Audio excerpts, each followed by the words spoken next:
This is the skyline of Los Angeles, shrouded in smoke and fog, high temperatures, and nearby forest fires.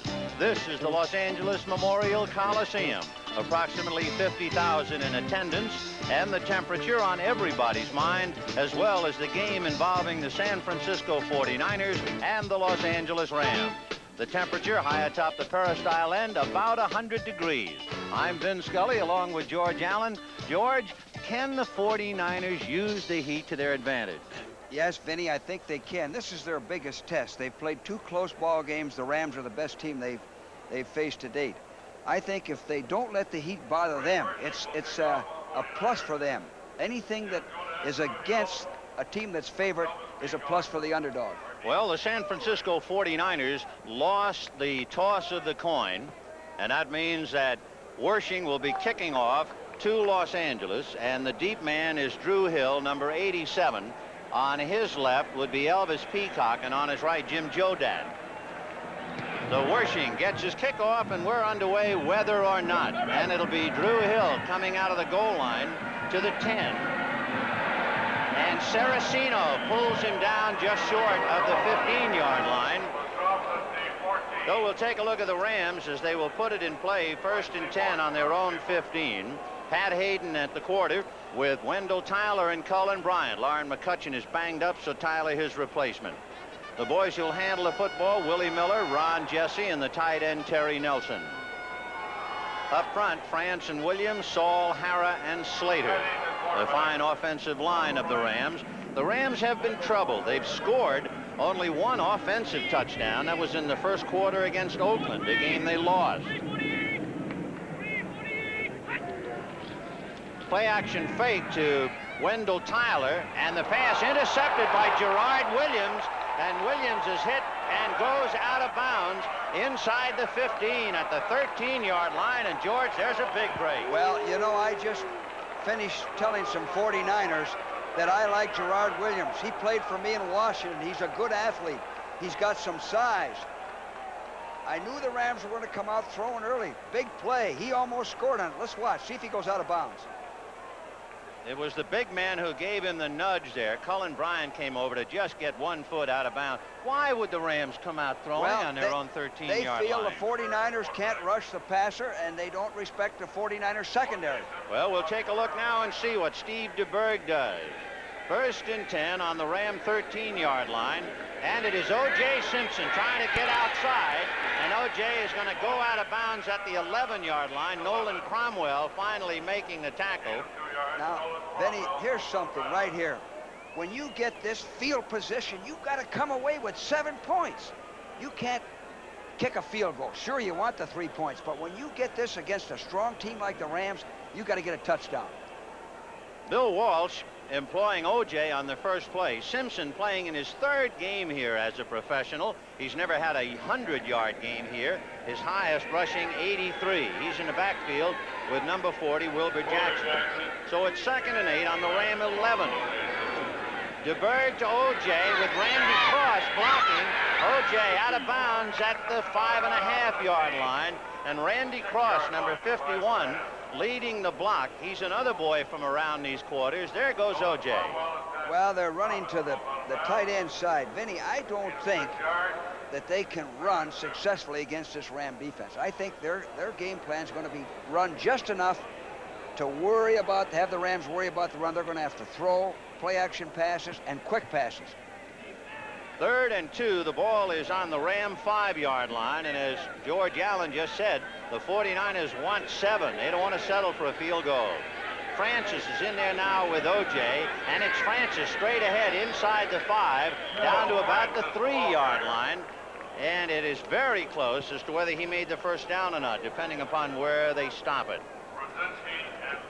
The Rams, number 1 in the NFL in defense last year, and they certainly looked like the same kind of a club after the first 2 games. They held Oakland to 240 yards, and they limited Denver to 73 yards on the ground, and the 49ers didn't make it. No, well, they're going to go for it, which is a good call. Going back on what we're talking about, come away with 7 points.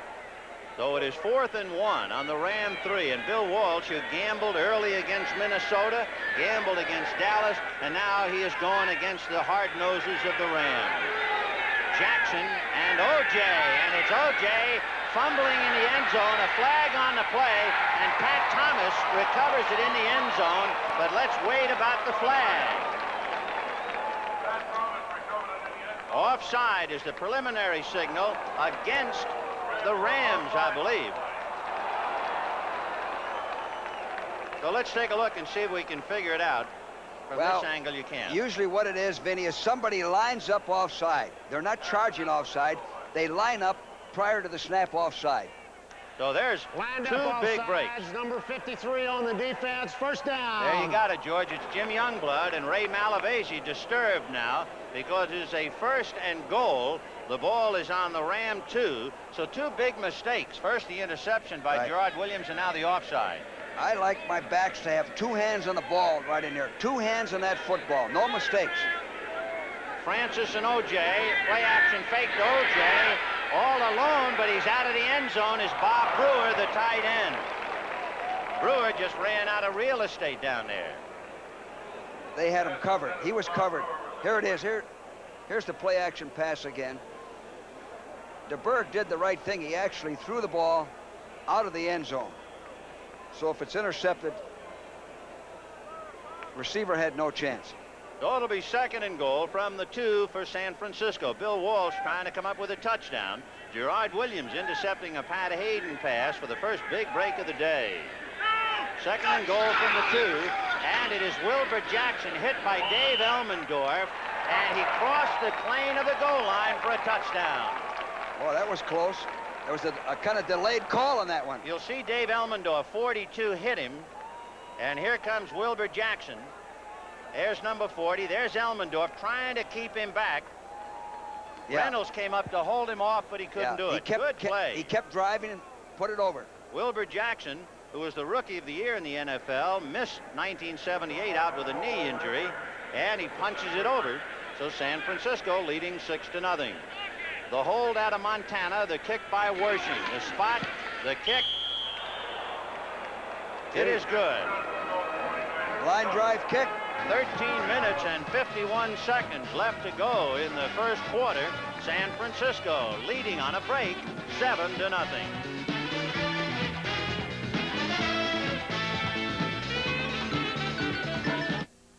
I got an invitation, but not in the mail. I grab my invitation every morning without fail. I'm shaving close and comfortable, on that you can bet, since I got an invitation from Gillette. Now, for a limited time only, get the special edition Atra Invitation for less than $1.50. The same pivoting head and face-hugging action that made Atra Gillette's best shave. At a buy now price. Atra Invitation from Gillette. Welcome to our people-pleasing places. Good luck. Holiday Inn makes me feel like a winner. That's why my team chooses Holiday Inn. No surprises. Beds always comfortable, always. Big rooms. And there's a Holiday Inn hotel near just about everywhere we play. Well, let's go call them like we see them. You have to see them to call them. Holiday Inn is number 1 in people-pleasing.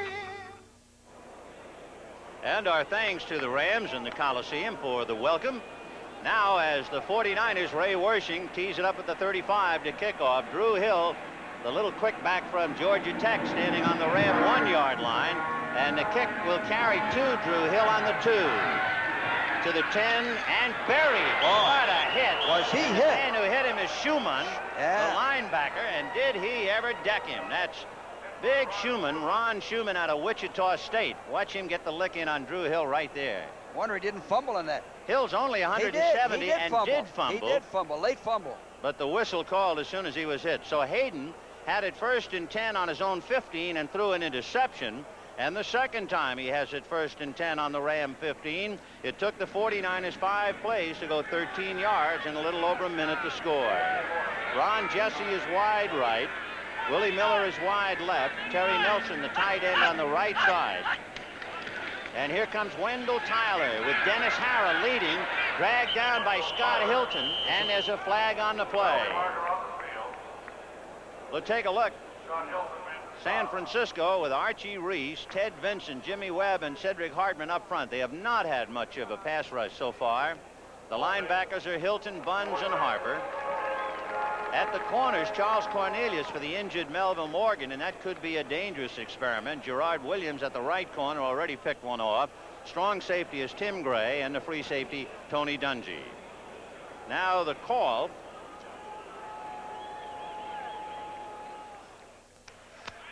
Holding by the defense, number 74, first down.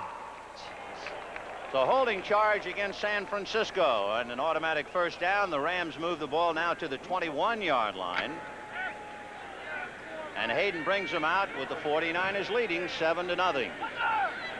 Miller left, Jesse right. The running backs are Cullen Bryant and Wendell Tyler. And here's Wendell Tyler, and he is hit head-on by Scott Hilton, and then Hartman hits him up high and brings him down. Wendell, Vinny, is carrying that ball very carelessly.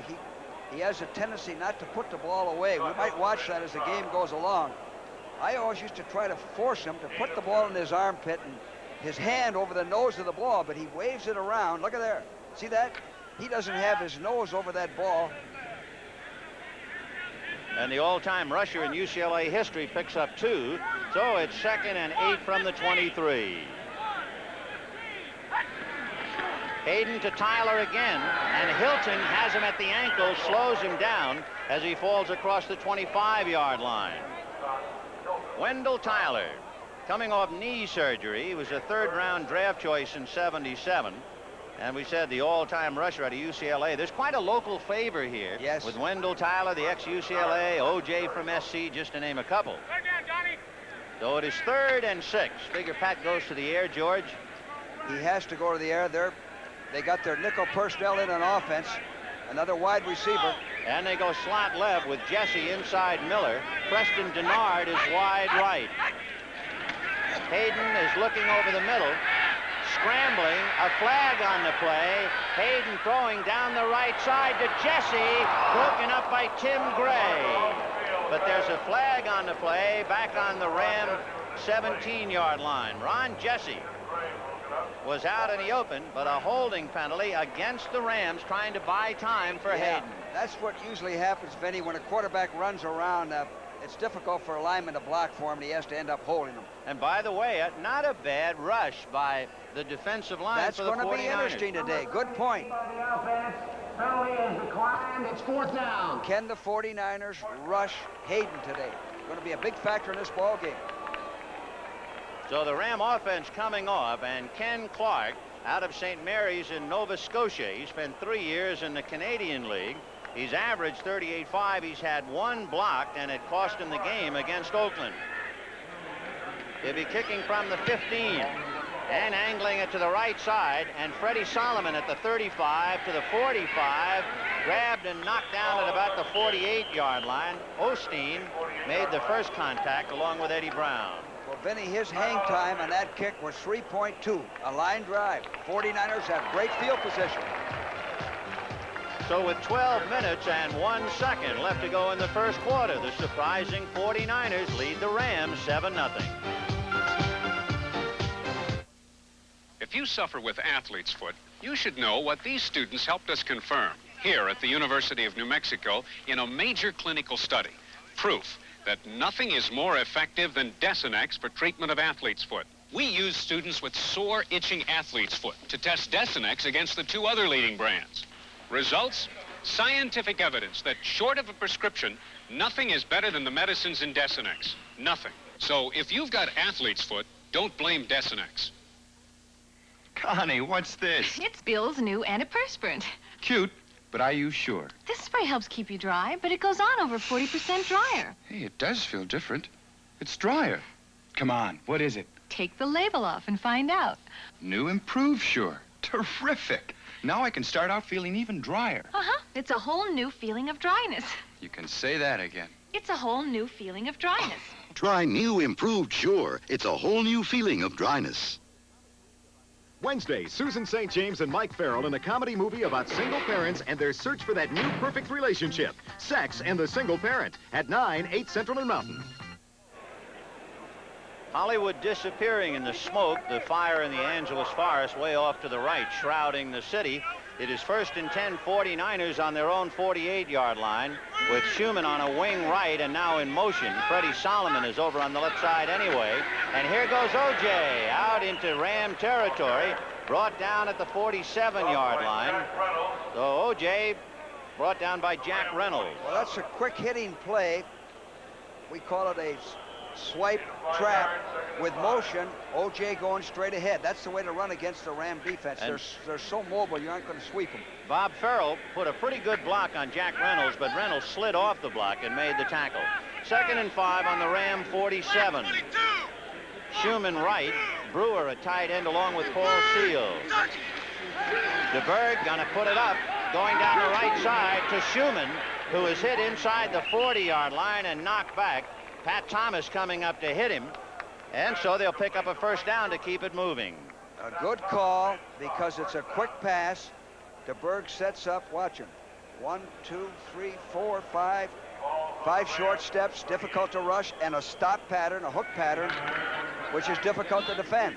Good football, good offensive football. 1st and 10 on the Ram 38-yard line, and the 49ers trying to pick up some more points. Here goes O.J. trying to get inside, spins across the 35, and falls down to the 32-yard line. O.J. returning to the Coliseum, and we can also duck in a few final scores. The Jets bouncing back from the licking last week, knock off Detroit 31-10.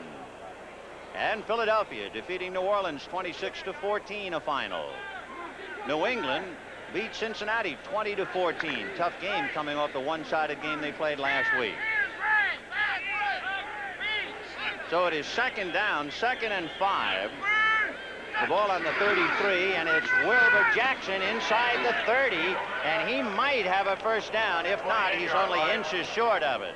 They had 2 tight ends there, which gives the defense another gap to fill, and they're attacking them straight ahead. Double teaming Youngblood and Jackson. Watch Jackson's leg drive here. Now watch him keep going, keep driving. Good offensive football. They're going to have to measure and give us time to say this telecast presented by authority of the National Football League, intended for the private use of our audience. Any rebroadcast or the use of the telecast without the express written consent of the Los Angeles Rams and the National Football League is prohibited. It'll be 3rd down and really inches for a 1st down, and a very big play now for Bill Walsh and the young 49er club to keep it going. They're leading 7-0. Simpson and Jackson, the running backs. O.J. Simpson trying to go wide, cuts back, and runs into a team picture of the Rams. That didn't appear to be a good call, I almost George. said straight ahead. I didn't get a chance because you were talking. Straight ahead, straight ahead. Inches to go, straight ahead. Don't go wide. Yeah, O.J. started to go wide. Elmendorf was fighting Randy Cross's block, so then he went the other way, and Slater went out of the way, but here comes Thomas and then Reynolds and half the Ram team. That was a bad call. So a bad play for the 49ers. Ray Wershing, with the line of scrimmage on the 29, will be asked to kick a field goal. By the way, Cleveland has just beaten Baltimore 13-10. They had to come from behind to do it. Wershing last year was only 50% for 30 yards or more. This year he's kicked 5 out of 7 already. The hold is from the 37. It's a play fake kick, and the pass is caught by Francis, and Francis is pushed out of bounds at the 21-yard line. And let's see, are they ruling it a catch? And if they are, it's a 1st down. Francis, who was the #1 receiver in the nation, he missed 4 games with a bad ankle, and Joe Montana came out of the hole, the Notre Dame quarterback. Montana, number 16. Watch, there's Wershing's fake. It's a pretty good call. Francis made a heck of a play there. The question now is, did he catch it in or out of bounds? And the discussion continues. They shouldn't have to take that long to make a decision on that. Can we take another look at that catch while they're discussing? There he is. Now watch, his feet are there. He's caught it. Now he's going out of bounds. So evidently They will allow the catch, although the officials are still quite a huddle. Usually when it's 4th and 1, we want the runner to, the holder, to run with it rather than throw the ball. But the Rams defensed it properly. He had to throw it. It's a first down. So out of the fake field goal, Montana passing to Phil Francis. There's the catch, both feet in ground. And just for the moment before he fell forward like tipping over a statue, Rod Perry pushed him out of bounds. And, of course, that really was the interpretation of the rule. Could have been called either way. Very close call. So it is 1st and 10 on the Ram 21-yard line. And Steve DeBerg has his team on the move. Lenville Elliott is in there now with Wilbur Jackson. Elliott in motion to the right. Shooting up is Jack Reynolds. The pass to Schumann is broken up. The middle linebacker, Jack Reynolds, was coming on a dog, and it was a fine defensive play. Mike Schumann taken out by Pat Thomas. Yeah. I tell you, DeBerg was rushed. He did a good job getting that ball off, and he threw it accurately. Jack Reynolds coming in the middle really gave him a hit and knocked him flat. Clobbered his right arm. Pat Thomas, who last year had 8 interceptions, including 1 for a touchdown against the Giants. Great cornerback for the Rams, number 27. In an overtime game, Denver shaded Atlanta 20-17. 2nd and 10 on the Ram 21. DeBerg throws it over the intended receiver, Freddie Solomon. Solomon standing on the 13-yard line, and Jim Youngblood was there. So Steve DeBerg now has a 3rd and 10 on the 21. See, when you throw on 1st down, then you got to throw on 2nd down.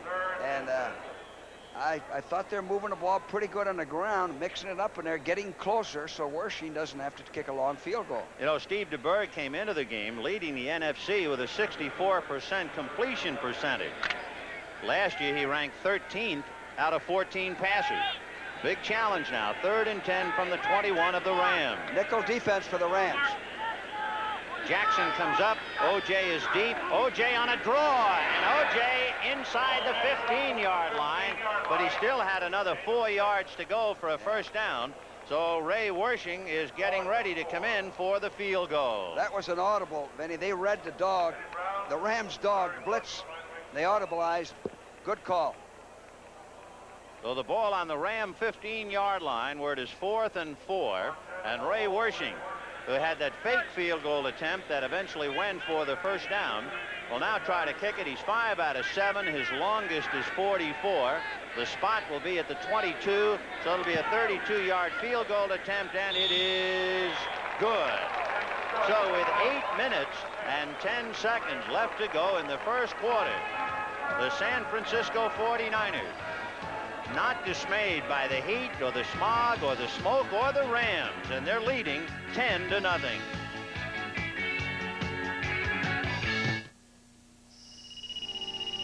This home could be a lot like yours. It's a home that's losing heat, wasting costly energy. It needs Pink Owens Corning fiberglass insulation. In the attic, under unheated floors, and in the outside walls. Stop paying to heat the whole neighborhood. Get Owens Corning fiberglass insulation now. It's cheaper than oil. Some guys never learn. They're still taking it on the chin. Gotcha. Norelco offers the Norelco rotary razor. Not 1 or 2 blades, but 36 blades inside 3 adjustable floating heads and a unique shaving angle for a very close shave without a nick or cut. So say hello to the Norelco rotary razor and say goodbye to Gotcha. 9 plays, 37 yards, a 32-yard field goal by Ray Wershing, and the 49ers lead the Rams 10-0. 8 minutes and 10 seconds to go in the first quarter. Wershing kicking off and kicking deep. It'll be Drew Hill handling it on the 5 to the 15. Hit it, dropped at the 20. And Bobby Farrell, who played his football here at UCLA, was the first man down to drill him. So Drew Hill from Georgia Tech, unable to get anything back, gets it to the 20-yard line, and the Rams will take it over 1st and 10 on their own 20. The scoring, San Francisco's Gerard Williams intercepting a Pat Hayden pass, and finally went in with Wilbur Jackson carrying from the 2. Later on, a 32-yard field goal by Ray Wershing, and it is 10-0 San Francisco. Hayden from the 20, pitching back to Cullen Bryant. And Bryant is hit and down at the 25. Willie Harper, among others, Gerard Williams, Scott Hilton coming in for the hit. So they picked up 5, and that'll make it 2nd and 5 from the Ram 25. George, are there certain things that you don't do in hot weather as far as devising plays? Well, I don't think you need a lot of motion and moving around. I think you conserve your energy. The Rams just have to play bread and butter football. 2nd and 5 from the 25. Cullen Bryant and Wendell Tyler are the setback. Second man, Wendell Tyler. Hilton will bring him down. Hilton, the left side linebacker, hitting him at the 27. All right, let's watch number 55, Hilton, on this play. Takes the block around with his left arm, gets rid of him, comes in and makes the tackle. Nice play by Scott Hilton. Hilton did not go to college. He played semi-pro in Pennsylvania, and he was the last cut by the Eagles in '78. And he's played well for San Francisco. 3rd and 2 on the Ram 28. Jesse is wide right, Hayden rolling right, and hitting Cullen Bryant. And Bryant takes a hit from Hilton low and Gray high, but he still has enough and picks up the 1st down. That's a good call by Pat Hayden. 2 yards to go. Send your fullback in the flat. Very difficult to cover. And he has the option of running for the 1st down. So Cullen Bryant, who's a big man anyway, he took a pretty good lick from Tim Gray, but Bryant, 6'1", 234. And it's 1st and 10 on the Ram 32. They picked up 4 yards on the pass play. Hayden to Cullen Bryant again. And Bryant will be buried as he gets across the 35 to the 37. And among others, Hilton and Harper and Buns, all 3 linebackers. Here's Danny Bunce. Let's watch him. It's a quick pitch. He kind of overran it a little bit. Bryant's so big and strong that once he gets underway, he's going to make 2-3 yards just with his power. So it is 2nd and 5 on the Ram 37-yard line. Jesse is right, Willie Miller left. They split the backs, and they're Tyler and Bryant. Hayden looking to the right side, throwing out to Ron Jesse, and Tim Gray wraps him up at the 40-yard line. Well, Pat Hayden's doing the things now that the Rams do well. Run the football first and throw short passes, picking up 4 and 5 yards. This is a big drive for Hayden and the Rams. He picked up 3 yards on that. So it is 3rd and 2, the ball on the Ram 40. There's another score. The Bears got out in front, but Dallas coming back to tie it up 7-7. And Seattle is on the scoreboard, leading Oakland 7-0 in the 1st. So it is 3rd and 2 from the 40. Hayden looking down the right side. Good catch by Ron Jesse, but was he in bounds? No, sir. He was out of bounds. Same play from a different set. Roll out. Pass first, run second. Good call. However, Ron Jesse running out of bounds, going after the pass. So it is 4th and 2 from the Ram 40. Hayden has been stymied, and Ken Clark, who's been averaging 38 yards a punt, his longest 53. He's 31 years old, even though this is only his 1st year. Ken Clark will be kicking from his own 30-yard line. Freddie Solomon and Tony Dungy deep on the 49er 20-yard line. And it's an end-over-end kick handled by Solomon. And Solomon on his feet at the 30 goes to the 33. Eddie Brown, who is so quick in handling punts, was quick getting down onto one but missed him. So it'll be 1st and 10 San Francisco on their own 32. 49ers 10, Rams nothing.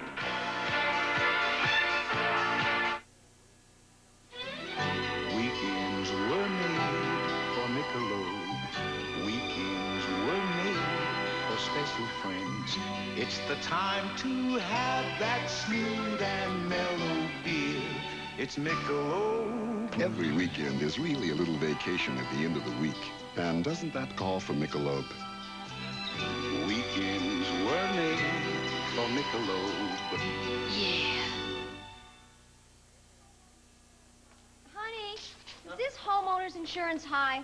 I don't know. Think it's too much? How would I know? Compare with Allstate. Compare? Bring in your policy and compare rates. If you have a good deal, we'll tell you. But for many, chances are we've got a better deal. We've got a better deal. Allstate might save you some money, but you'll never know until you bring in your policy and compare. Oh, that's a good deal. When you want to save on homeowners insurance, Allstate wants to help. That's a promise from us. The good hands people. Next Saturday on the CBS Sports Spectacular, don't miss the Great American Truck Race, when over 20 big 10-wheel diesel rakes battle for the checkered flag. Then from 10 wheels to 4 wheels on the U.S. Roller Skating Championship. You'll say, you saw it on CBS Sports. The 200-mile Great American Truck Race, that ought to be a dandy, coming up on the CBS Sports Spectacular next Saturday at 4 p.m. Eastern Time. Talking about dandies, that's San Francisco. First and 10 on their own 32. O.J. Simpson, Randy Cross trying to block. Jack Youngblood got him from behind, and when he tried to turn away, he turned into Bob Brudzinski and Jim Youngblood, and O.J. goes down at the 30-yard line. It's again what I said. You aren't going to circle. You aren't going to sweep this Ram defense. They're too quick. Youngblood, right across, forced them deep. They lost yardage. You got to go straight ahead on them, fast traps, that type of thing. O.J., by the way, has not scored a touchdown at the Coliseum in a regular season game since his college days. He did run 73 yards with Buffalo, and then last year he had 83 yards here. Second and 11 from the 31. O.J. gets a couple of yards, barely. They are not doing one thing that, George, I know you would love to see, and that would be some screens giving O.J. a chance to maneuver. Yes, I was going to say that before. They haven't run many screens in the 2 games we've done. I think with a good Ram pass rush, the Rams are set up for a screen. Here we got another score. Tampa Bay 21, Green Bay 10 in the 4th quarter. And we'll be seeing Tampa Bay and the Rams next week, Coach. That ought to be a good one. 3rd and 8. From the San Francisco 34, Solomon is left, Schumann wide right, Clark is in there on the right side. DeBerg looking over the middle to Schumann, off his hands, a little bit behind him. Schumann, Mike Schumann, trying to one-hand it, couldn't do it.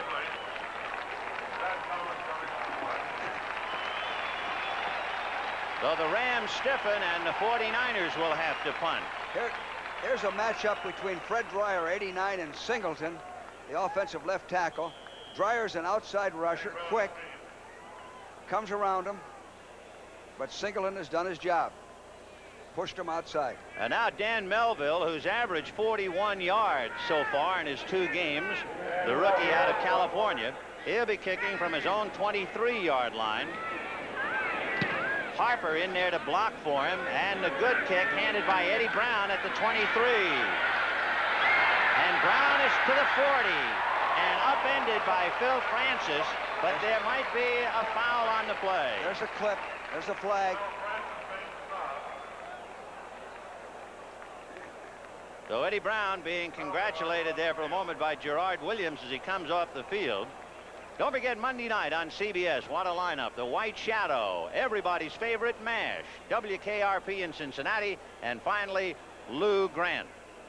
That's Monday night right here on CBS.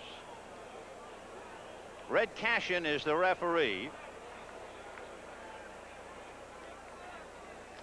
Red walking over towards the Ram bench, so let's wait and see. Number 82 of the kicker's illegal downfield. Clip by number 52 of the receivers. We'll play it over. So they will play it over. Bob Brewer, a tight end for San Francisco, was quick in getting down an eligible man downfield. And George Andrews, who is the first-round draft choice of the Rams out of Nebraska, was guilty of the clip. And so Dan Melville will have to kick it over again, actually punt it. There's more replays, more penalties on the kicking game since we changed the rules than ever before. Let's watch Eddie Brown on this next punt. He's one of the best. I think he's an all-pro. Watch his technique. Any kids watching, watch Eddie Brown's technique on catching this ball. He makes a basket. One leg is forward if the ball slips through. He puts the ball away and looks it in. He doesn't allow the ball to hit the shoulder pads or a thigh pad or anything like that. Just cushions it right in there. Real fluid hands and arms. Of course, you had him in Washington. You know him as well as anybody. So Melville trying again. Low snap and a rush, but Dan Kuhl under fire. Got the punt away, and Brown a fair catch at the 27-yard line. He did the right thing.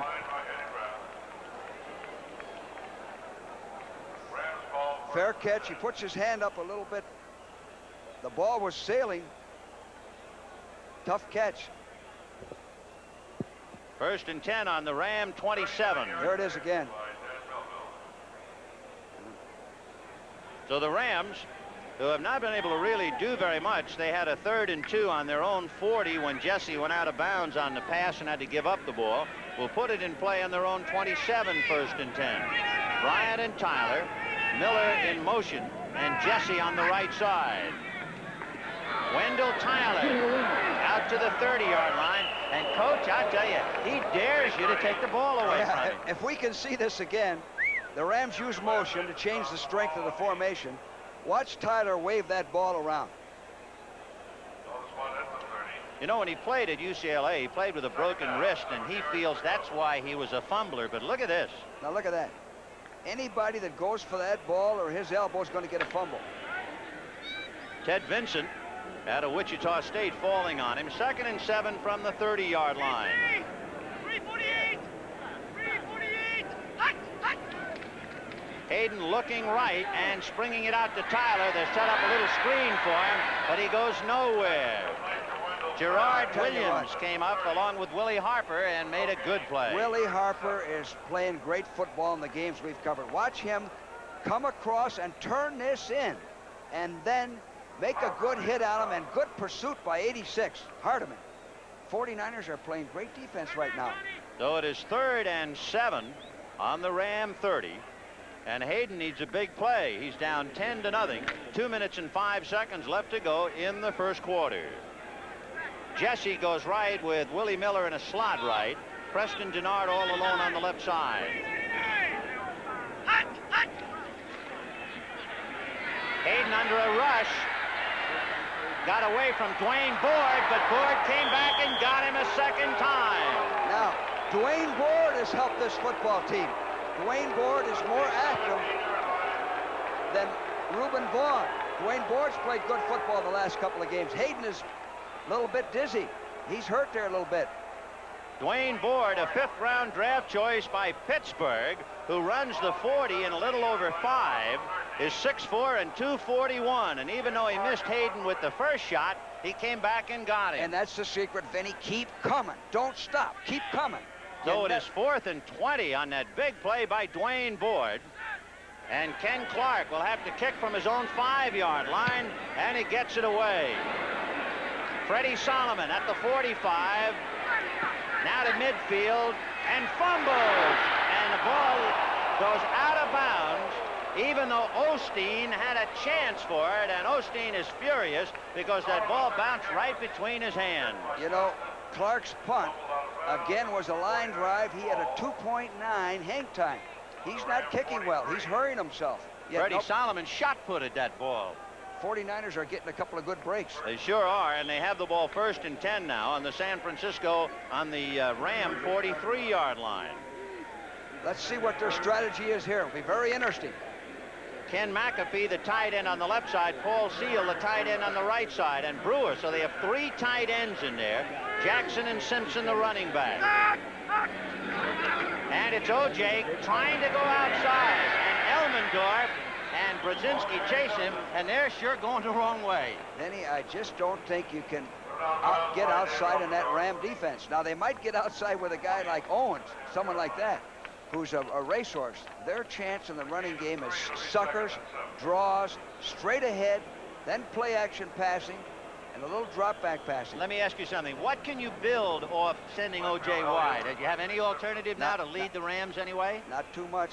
unless you're going to throw an option That's pass. what I was wondering option about. pass. 2nd and 7, the ball on the Ram 40-yard line. O.J.'s out of there. Elliott is in there with Jackson. In motion goes Schumann. DeBerg looking down the left side, and it's a first down, and the reception by Freddie Solomon, and he went just under Rod Perry. The first down on about the 32-yard line. Quick pass, 5-step pass, a stop pattern, which is good offensive football. Very difficult to defense. Didn't pick up the first down, I don't think. It's going to be awfully close. Steve DeBerg, so far 2 for 6 for 9 yards. Well, I guess maybe he did. Pat Hayden 3 for 6 for 7, and that was enough for the first down. Solomon just able to beat Rod Perry, and Perry coming off a little shaken up, and the Rams can ill afford to lose Perry, an outstanding cornerback. In his career, he's had knee surgery and a broken thumb, and he had 8 interceptions last year. So Osteen, Dwayne Osteen out of San Jose State is in there, double threes. And that's where the ball is on the 33, 1st and 10. DeBerg, what kind of a flip to O.J. was that?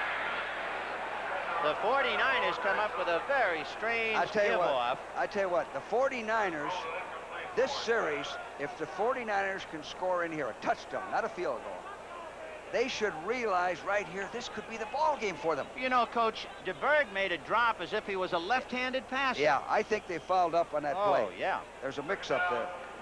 San Diego 13, Buffalo 6 in the 2nd quarter. Meanwhile, for San Francisco, 2nd and 10 on the Ram 33. A strange drop and a bad pass by DeBerg. Now you have O.J. as a flanker. Schumann goes wide right, and O.J. is in motion.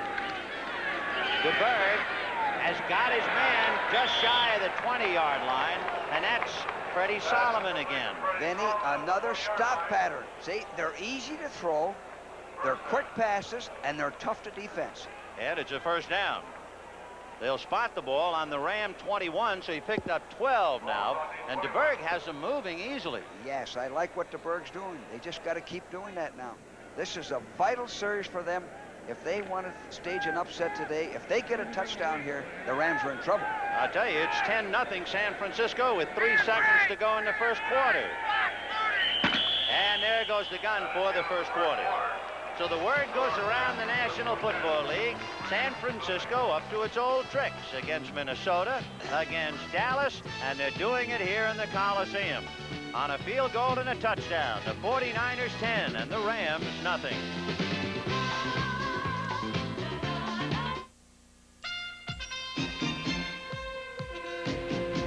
If we could take you through the plant to show you what is new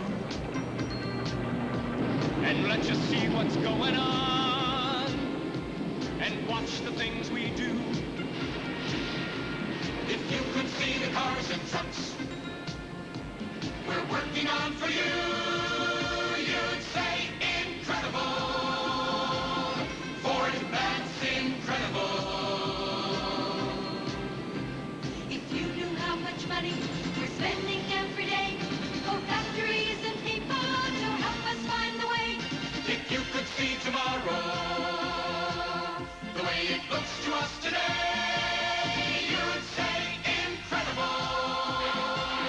Ford, that's incredible. Ford, that's incredible. Introducing the incredible Ford Factory Tour. Come and see the things we're doing to rethink, redesign, reshape the automobile. Incredible things to produce a new generation of more fuel-efficient cars and trucks. If you could see tomorrow. How'd you like the tour? Incredible! Say incredible! Ford, that's incredible! To take the incredible Ford Factory Tour, write us for information. It's the start of the second quarter. San Francisco leading Los Angeles 10-0, and the 49ers have it 1st and 10 on the Ram 21, so a very big series for the 49ers. O.J. Simpson and Wilbur Jackson in the backfield. Schumann right, Solomon left. It's O.J. Simpson, and he gets to the 20-yard line, so maybe gained a yard. let's watch number 53, Jim Youngblood. Holding his own, not overrunning the play, putting his shoulder in there, making a tackle. So it is 2nd down and 9. O.J. Simpson picking up 1 yard, and a very tough buy it was.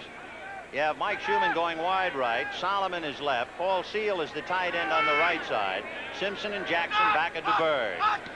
And O.J. was moving for sure, and then drops the pass. But O.J. Simpson was way illegally in motion. There was no doubt about it. That comes from 2 things, lack of concentration and not playing.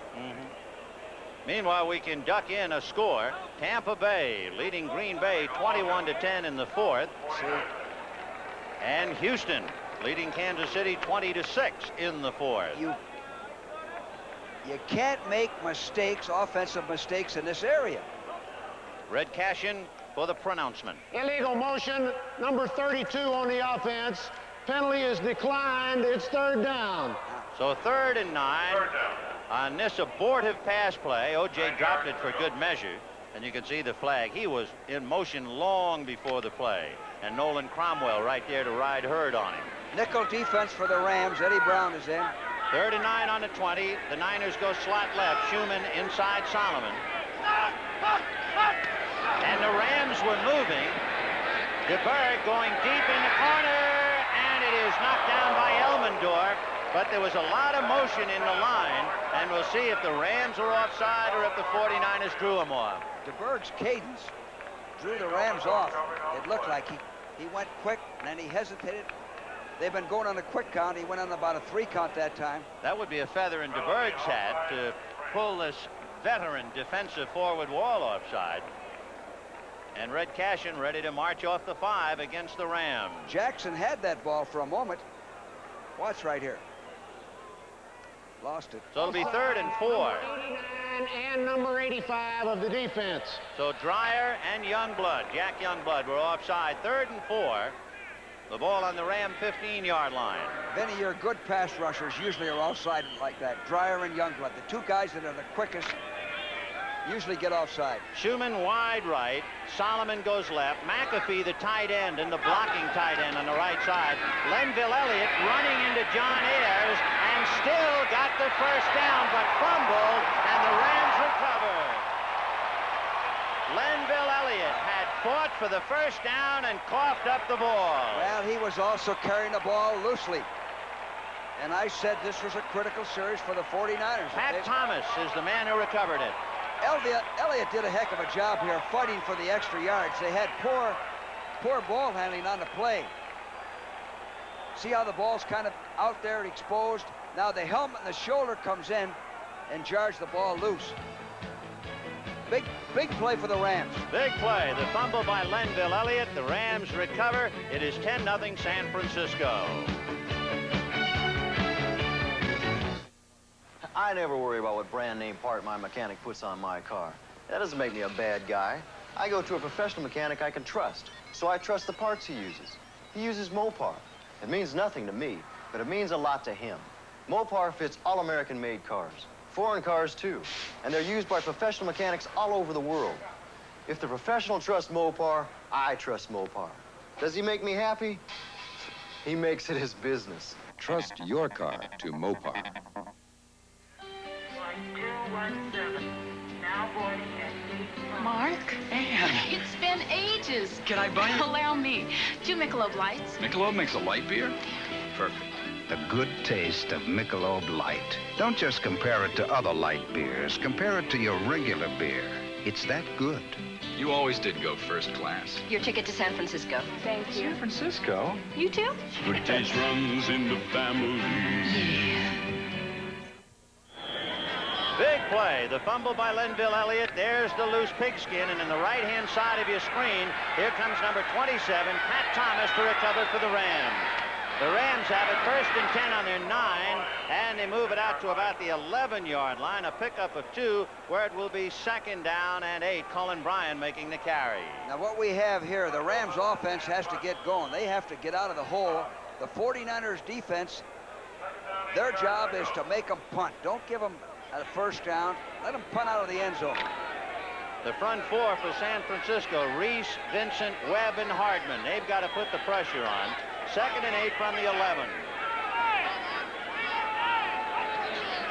Hayden to the left side. And Willie Miller is taken down immediately. Gerard Williams, who is already an important man, number 29. And Willie Miller hurt on the play. Gerard's going to help this football team. He's got size and speed. He's a good athlete. Willie Miller is the kid who fought so valiantly in Vietnam, won a Silver Star, a Purple Heart, and the Soldier's Medal. He was a free agent in '77 out of Colorado State, and we certainly hope that he's okay. 10-0 San Francisco, 13-19 to the half. There's a problem in this country that has cost American business billions of dollars in losses, as well as far greater human losses between man and woman, parent and child, and country.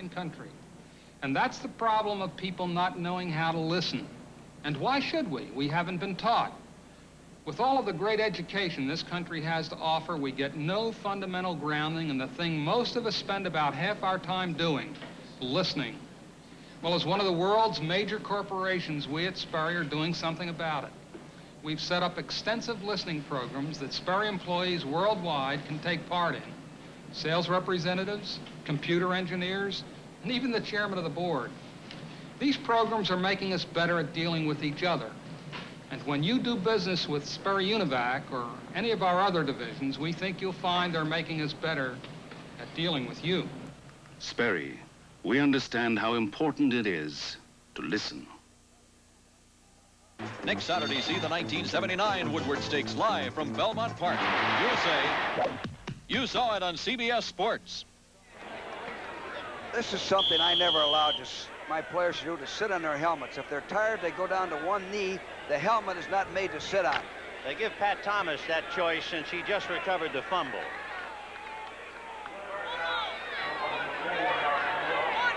On a 3rd down call, we'll see what Hayden comes up with. Looking to the right side, but going out that way, and he's got his man, Wendell Tyler. And Tyler down at the 31-yard line, and it's a big first down for the Rams. Penalty marker, however, on the field, way back in about the 15-yard line, so hold everything. The offside San Francisco, so the play will count. Hayden does a great job.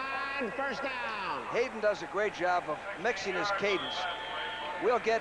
Later on, we'll get his head and watch his cadence. Listen to it if we can. He'll pull him offside 2 or 3 times every game. Pat Hayden is 5 for 8 for 28 yards, while Steve DeBerg is 3 for 9 for 28 yards. Billy Waddy is wide right. Preston Denard wide left. Second man, Wendell Tyler, John Williams blocking, and they jam it up. Cullen Bryant and John Williams blocking. That's a lot of beef on the hoof. Yes, and again, the 49ers are keeping Wendell under control so far. Good pursuit, pretty good defense. What they're set up for now is a reverse. If the Rams pull the reverse, the way the 49ers are pursuing, they'd have big yardage. And they have a couple of men who can fly in Preston Denard at Billy Waddy, number 80, if they decide on an end around. It'll be 2nd and 8 on the 33. Miami has come back to beat Minnesota 27-12. That's a final, even though Bob Greasy was hurt in that game. 2nd and 8 for Pat Hayden on the 33. Hayden going deep off the hands of Preston Denard and out of bounds. Gerard Williams over there to defend. If Pat Hayden did a good thing here, Gerard Williams was playing for an interception. Now watch Hayden throw the ball high, overthrow him so he can't get it. And he almost had Denard. Denard had both hands on the leather but couldn't quite hold it. So it'll be a 3rd and 8 from the Ram 33. 12.5 minutes to the half. San Francisco leading Los Angeles 10-0. Jesse is back in. They go slot left with Waddy in the slot. And now Waddy comes the other way. Hayden under a little pressure, and he's going to be swallowed up by Jimmy Webb. Webb is not usually the man who's involved in the sack. and it was Vincent and Board who put the heat on, and Webb made the tackle. Sacks are a combination of good coverage and good rush, and that's what the 49ers had. Hayden didn't have anyone to throw to downfield. Second sack against Hayden. Ted Vincent had gotten him earlier. Now Webb gets him. And so Ken Clark will be punting from his own 20-yard line. Kevin McLean is back there to block. And deep for San Francisco, Dungy and Solomon. Solomon at the 37, and he retreats. Now to the 45, to midfield, and goes out of bounds. Pretty good play after retreating. 2.9 hang time. Clark has kicked 3 line drives. He's lucky he hasn't been burned more. That last play, the ball went right through his hands and hit his chest. So it'll be 1st and 10, San Francisco, on their own 49, leading 10-0. It's Ford Truck Week, the biggest clearance offer in Ford truck history. The best-selling trucks of the 70s must make way for the new 80 Ford trucks. Previously announced factory incentives to Ford dealers make lower prices possible, so you can save hundreds on tough Ford V8 pickups, tough Ford V8 vans, tough Ford Broncos and Rancheros too. Save hundreds on the best-selling trucks of the 70s until the introduction of the 80s. See your Ford dealer now during Ford Truck Week. You know, trying to run a Major League Baseball club isn't all fun and games. The pressure's always on. And for guys like us, there's no off-season. So when you wheel and deal as much as we do, you can't afford to get filled up. That's why we drink light beer from Miller. It's got a third less calories than their regular beer, and it tastes great, too. How about that trade? How about throwing in Bud Harrelson? Let's see, Bud Harrelson, Gates Brown, and Mudcat Grant. Right, with 2 Boo Powells and a Ferris Payne. Light beer from Miller. Everything you always wanted in a beer, and less. I want a Frank Malzone. The front four, Freddie Dreyer, Larry Brooks, Mike Fanning, and Jack Youngblood, and a lot of heat on them. The 49ers take over 1st and 10 on the Ram 49-yard line. Lenville Elliott is in there with Wilbur Jackson, Mike Schumann in motion to the left, and DeBerg going to put it up. No good, and he got a lot of heat and took a pretty good lick from Bob Brudzinski. See, what the Rams did, they dogged on that play. Was a quick pass, about a 3-step pass, and DeBerg was still lucky to get it off. Last year, you might remember that Bob Brzezinski picked off a pass from DeBerg and went 31 yards for a touchdown. He's replacing Isaiah Robertson and doing a fine job. Tampa Bay defeats Green Bay 21-10. We'll be seeing the LA-Tampa Bay game next week. DeBerg to O.J., spinning, still spinning. And what a marvelous gain, considering he should have lost. All on his own. Did that all on his own. This shows O.J., the great athlete that he is. Some of the old O.J. coming back. Look at Jim Youngblood missing. Eddie Brown finally coming from behind and got him at the ankles. And by the way, O.J. Simpson has carried the ball now 11 times.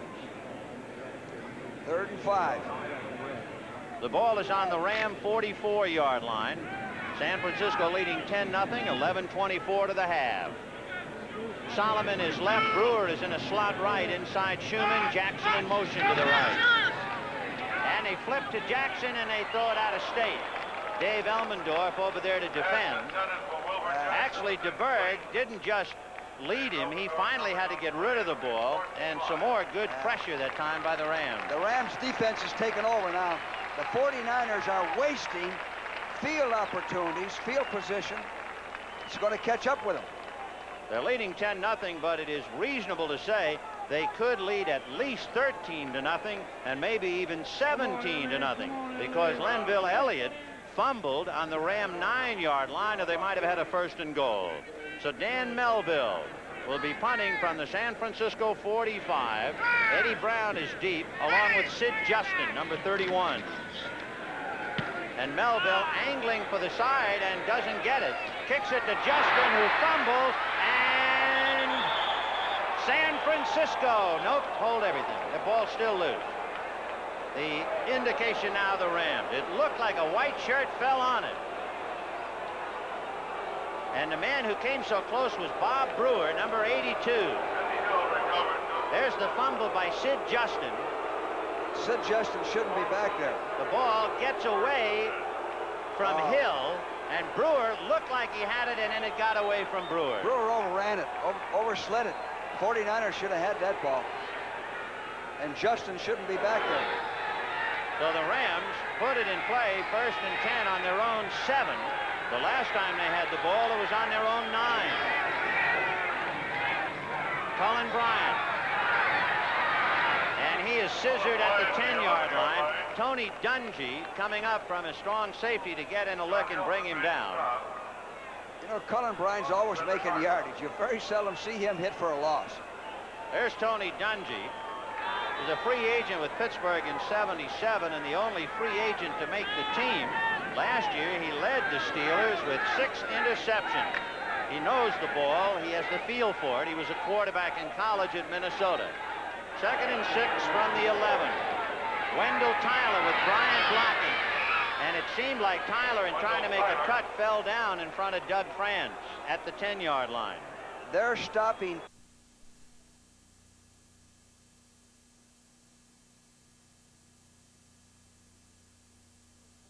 He's perfect 4-0, and he has 6 touchdown passes against him. His best game last year was against San Francisco. Yes, it was. Here's a big play coming up here. 3rd and 5 from the 12.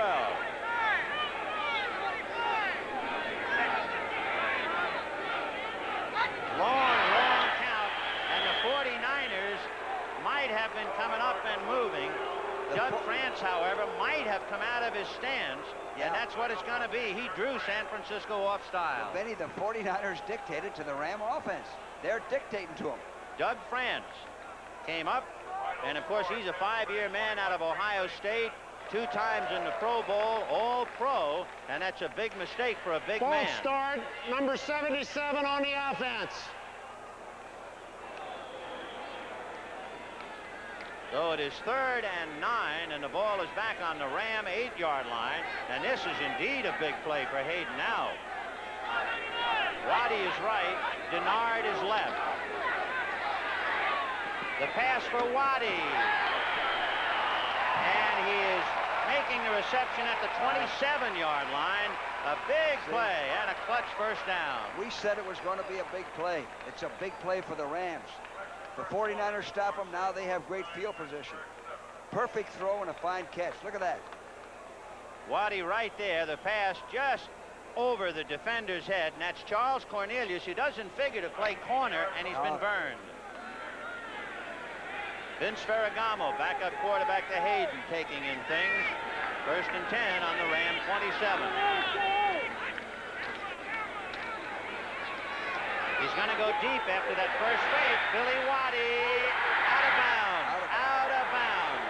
And again, Waddy had a step on Cornelius. Well, they're going to have to help Cornelius. Here's Hayden going for a touchdown the first play. Putting Waddy on Cornelius deep. Caught the ball out of bounds. We might also interject here that Melvin Morgan, who should be playing the corner, is out with a bad foot. And so Billy Waddy, who's a speed burner, he caught a 68-yard touchdown pass last year from Hayden. That was the Rams' longest pass. There is Melvin Morgan, 4-year man out of Mississippi Valley, an 11th round draft choice by Cincinnati. Doesn't look like he's going to play, and they'll miss him. 2nd and 10 on the Ram 27. Hayden to Cullen Bryant, end of story. And picked up by the right side linebacker, Scott Hilton, and then Willie Harper. They put the pinch on him. Harper doing an outstanding job. He's been playing great ball the games we have done. I like Willie Harper. He's an all-pro linebacker. Let's see if the Rams go to work on the left corner again. Let's see if they work on Cornelius again. Okay, and it's time for it. It's 3rd and 12 on the Ram 25. 9 minutes to go to the half, and the 49ers leading the Rams 10-0. They load up the right side. Hayden has Waddy open, and he dropped it. He had beaten Tony Dungy. Billy Waddy was wide open and dropped it. Hayden also had plenty of time to throw. Look at him. There's Dungy in the middle, number 27, and here comes Waddy behind him. I tell you what happened. Hayden went on a quick count. They were supposed to jam the outside man. They didn't jam him. Houston beat Kansas City 20-6. Final score. 4th and 12 on the Ram 25. Ken Clark line drive kicks, and he's been lucky he hasn't been burned too badly. And this is a low-flying kick. Freddie Solomon at the 38 to the 45 to midfield and into Ram territory. Down he goes. Eddie Brown made the tackle.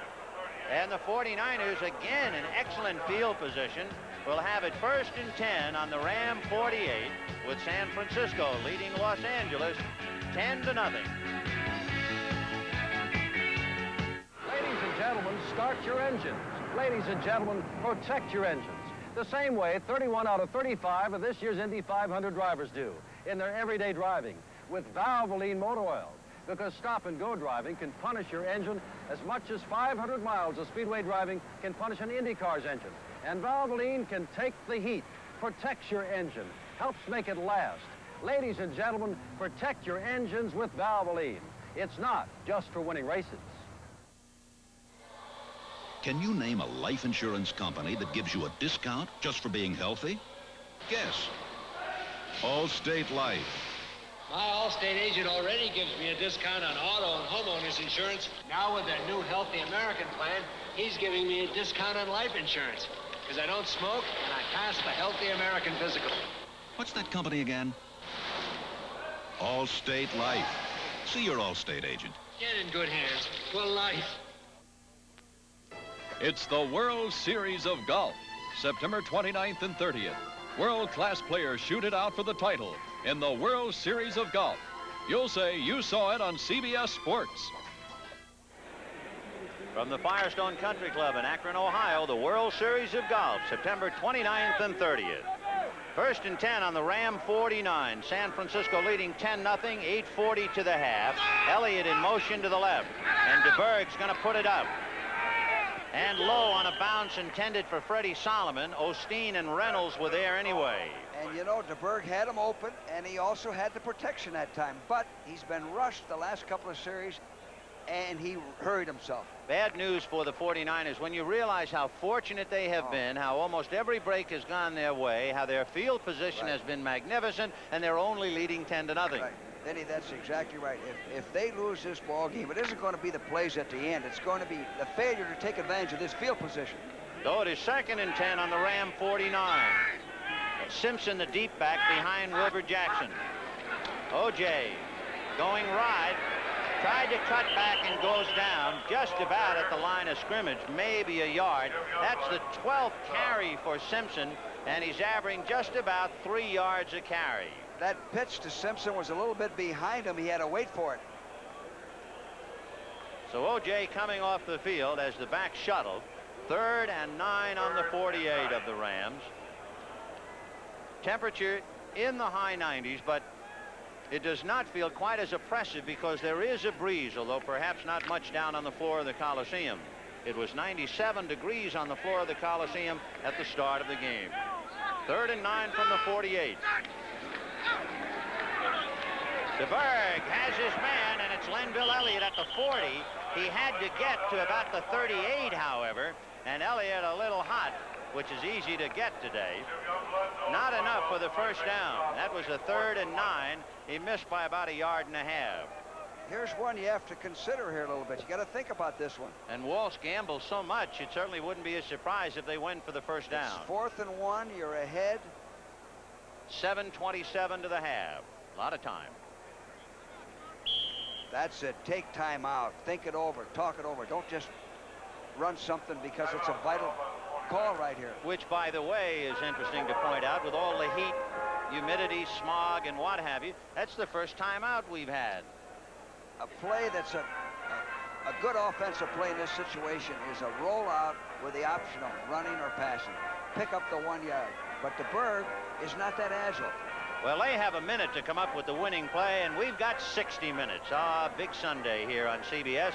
Not only our first NFL doubleheader, but Mike, Morley, Dan, and Harry are back, television's most shining hour, and 3 brand new stories.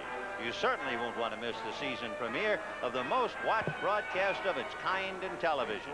60 minutes, proudly right here on CBS after NFL football.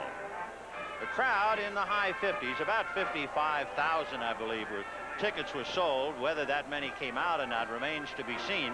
This series The Rams have won 37, San Francisco 19, and there have been 2 ties. But the Rams have won 5 straight and 15 out of the last 17. In fact, the last time San Francisco beat Los Angeles was in the first meeting in 1976 when they shut them out 16-0. Benny, they just came in with 3 tight ends.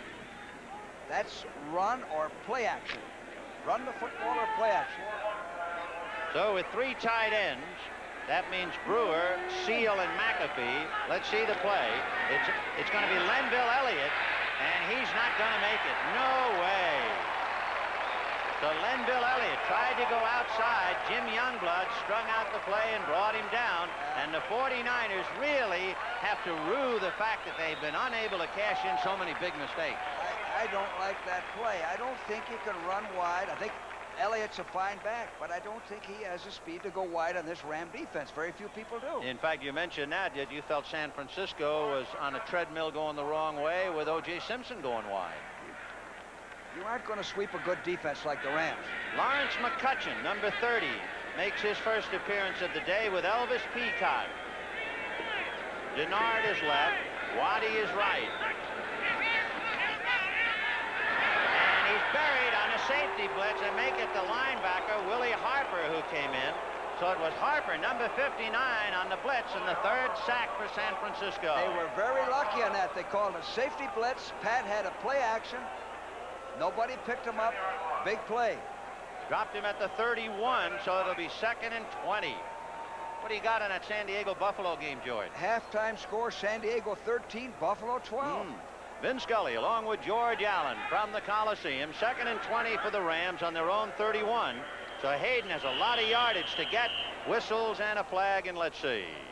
Well, Pat's starting to go on quick counts to nullify some of the rush. Sometimes that hurts your own ball club. It did. Sure did, George. You picked it off immediately. Meanwhile, Vince Ferragamo, 3-year man out of Nebraska, wondering about his opportunity, just when it will come. And Pat Hayden sputtering here. On the other side, there's Joe Montana. Remember, we saw him come out of the field goal fake, out of the hold, and complete a big pass that led to the eventual field goal. 2 young quarterbacks waiting in the wings. Let's see if they try to go to work on Cornelius over here, the left corner. 2nd and 26. The ball on the Ram 26. Hayden going deep down the middle. No good. It was intended for the tight end, Charlie Young. Tim Gray right there with Big Charlie. Tim Gray should have had an interception on that. Gray shaken up. He is 205 pounds. Charlie Young is about 235. And that 30-pound advantage was felt that time by Tim Gray. Well, he exposed his body. See, Tim Gray went for an interception, exposed his body, and Charlie Young plowed into him. Gray, a first-round draft choice, traded by St. Louis to Kansas City, and now shaken up. And, of course, the 49ers have had so much bad luck in the secondary, they can only afford to lose Gray. No, they can't afford to miss him. Eddie Lewis has not played yet, and Lewis has been burned. So you have Eddie Lewis coming in now, number 22. Lewis was burned notably, of course, number 22, against Minnesota, and then again against Dallas. 3rd and 26 from the 26. McCutcheon and Peacock are in there. Hayden deep down the left side, no good. Intended for Ron Jesse. Climbing the ladder was Charles Cornelius. Jesse is 6'1". Cornelius is only 5'9". He had to get up there, Coach. The 49ers came in with just a 3-man rush that time. Pat had plenty of time to throw the ball. Had them all covered. So 4th and 26 on the Ram 26. Dungy and Solomon going deep. Ken Clark will be punting from the 15, and remember, he's been punting line drives. And this time he hangs one. Solomon backing up to the 22. Looking for help. There is no help, and he goes down on the 22. That must be a desperate feeling to be looking for a block. The crowd reacted first to the fact Clark got a punt high, and then they reacted to the good coverage, and Ken Clark shaking his head a little sheepishly as he comes off the field. Next week in the NFL on CBS, these games: Atlanta, Detroit, Green Bay, Minnesota, Washington, and St. Louis. And then the second game of the doubleheader: Chicago, Miami, Los Angeles, Tampa Bay, New Orleans, San Francisco, Philadelphia, and the Giants. Next Sunday, CBS with the NFL. 52-yard punt, Benny. That's more like what Clark can do. First good one for him. 1st and 10 for San Francisco on its own 23. Play action fake, end around to Solomon. And Freddie Solomon gets it out to the 28-yard line. So Freddie Solomon, who knows how to handle the ball. Solomon was a quarterback at Tampa. And there's a flag on the play, and it's a legal procedure against San Francisco to spoil the play in the game. He had picked up 6 on that. Well, that's what happens in a lot of those plays. You send a man in motion, the ball handling, the timing has to be perfect. It was a good call. See, now the 49ers, for the first time today, have bad field position. Number 67 of the offense lined up off the line of scrimmage, still be forced down. So that's Ron Singleton, the tackle on the left side, lining up off sides.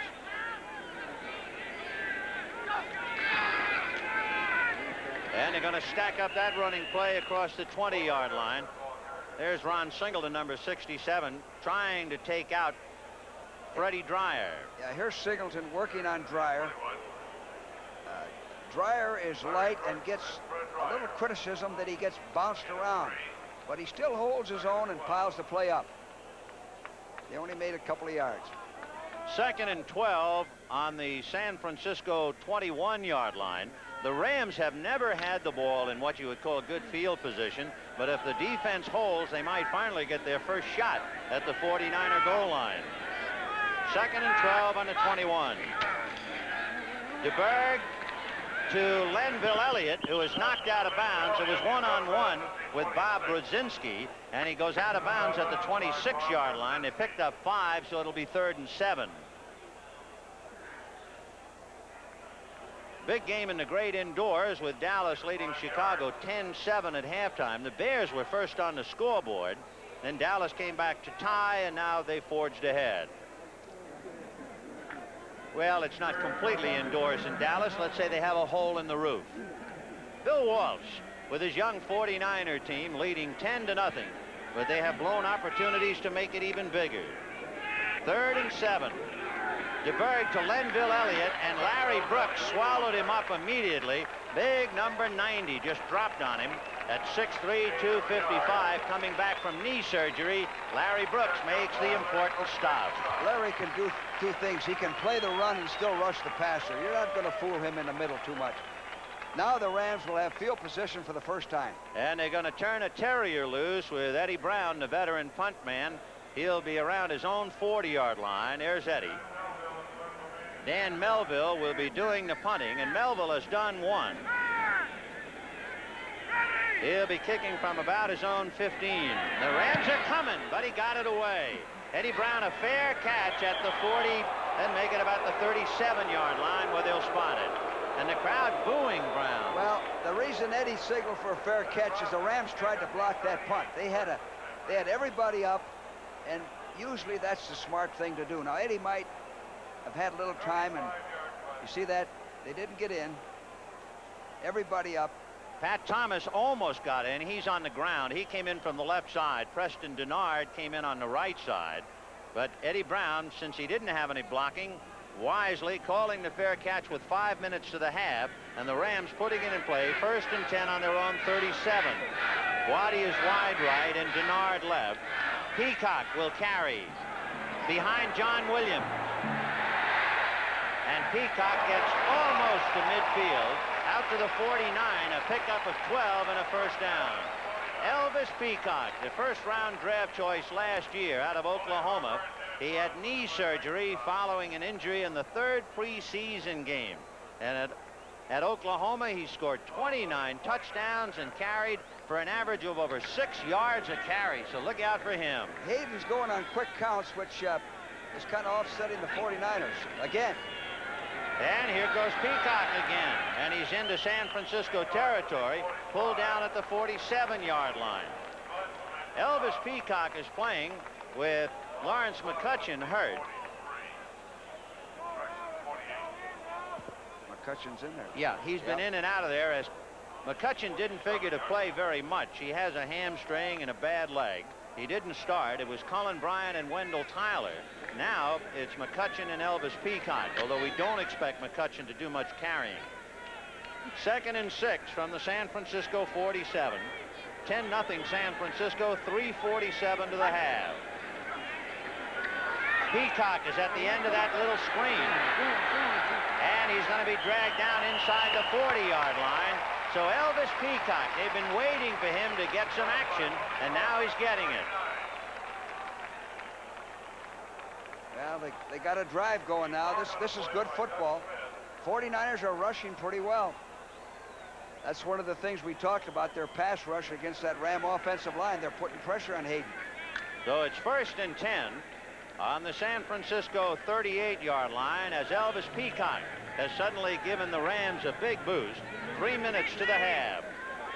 Jesse is wide right, Denard wide left, McCutcheon in motion. Here comes Peacock. And Peacock is tripped up as he goes across the 35-yard line.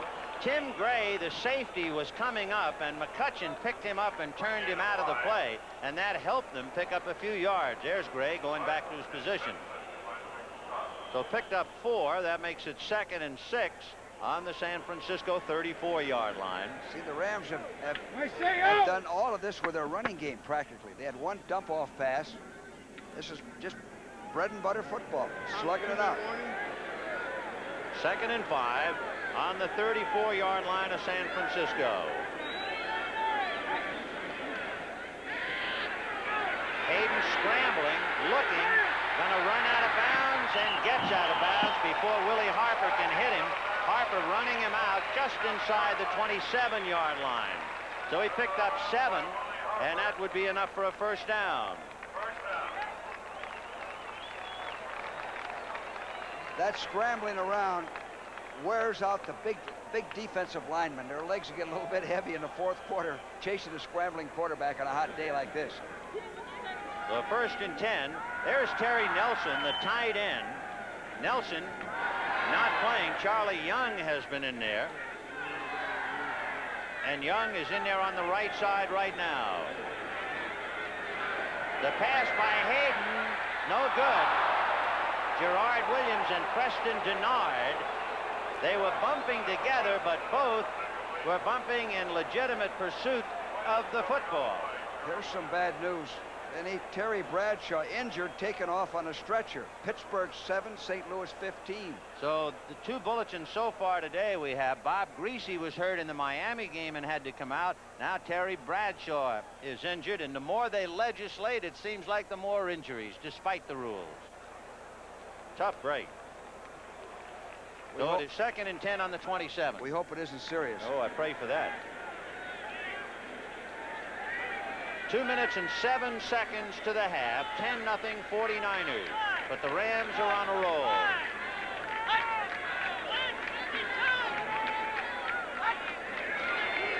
There's a pass intended for Denard, low and behind him. Dan Buns and Cedric Hardman putting a little pressure on Hayden. Part of that is that Hayden saw they were going to blitz. He saw they were going to dog, and he wasn't sure they could pick it up. He threw the ball in a hurry, threw it short, threw it low. The linebackers and the safeties are stunting a little bit. First it was Gray going up and then falling back, and Buns moving in. And it seemed to cause Hayden to rush it. So it's 3rd and 10 on the 27 with 2 minutes and 5 seconds to the half. Denard is left, Jesse is right. Young, the tight end, on the right side. Peacock and McCutcheon behind Hayden. Hardiman was moving on the play. And Hayden has his man Charlie Young to the 10, to the 5, to the 4. And I'm pretty sure the penalty was against Cedric Hardman, and if so, the Rams take the play in a 1st and goal. Charlie Young looked good on that coming across. He's a tank when he catches that ball. It's declined, of course. There's Cedric Hartman, number 86, in the upper right-hand side, and he encroached. Number 86 on the defense. Penalty is declined. First down after 2-minute warning. So at the 2-minute warning, the Rams were in a can't-miss situation. They're on a drive. San Francisco 10, Los Angeles nothing. You're seeing some real tough truck pounding. At Ford's Arizona Proving Ground, we've been testing body and suspension components over a tough durability course for more than 20 years. Truck jarring bumps, mud bats, salt bats, frame twists, uphill poundings. And Ford pickups with twin I-beam suspension are built tough to take it. See all the tough Ford pickups at your Ford dealer now. During Ford Truck Week.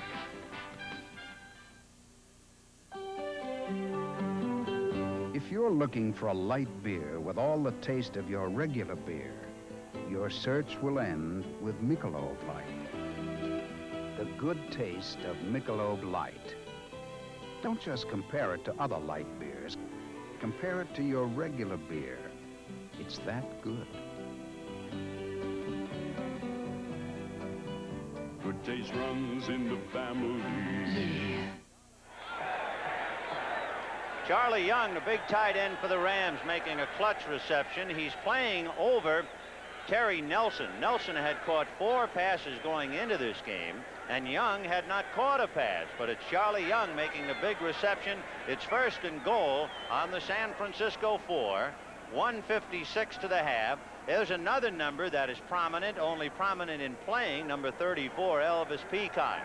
So Nelson isn't, and Peacock is, and so is Charlie Young. We will not use that one. The 30 seconds will be kept on the field. Evidently some mechanical problems. They'll keep the 30 seconds on the field, George. We've had that every week. Every week.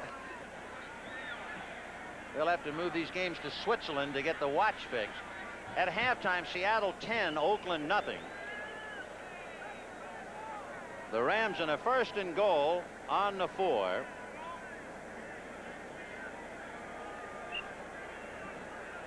Terry Nelson, the tight end about whom we've been speaking, is back in there on one side.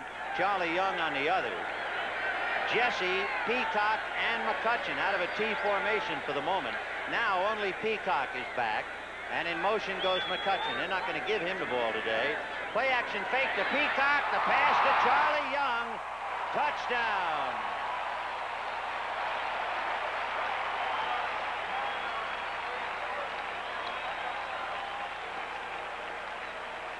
So Charlie Young, who had not caught a pass this year, takes the touchdown pass from Hayden. Yeah, this is a good call. Nobody really covered him. Linebacker Willie Harper was the closest guy to him, but he didn't have a chance. I think they all went for the fake on Peacock, too. And it looked like they were trying to blitz in there, anticipating the pass. Charlie Young, traded to the Rams in the Ron Jaworski deal to Philadelphia, comes up with the touchdown. Now the point after by Frank Corral. He has kicked 28 in a row. Make it 29 from last year to the present.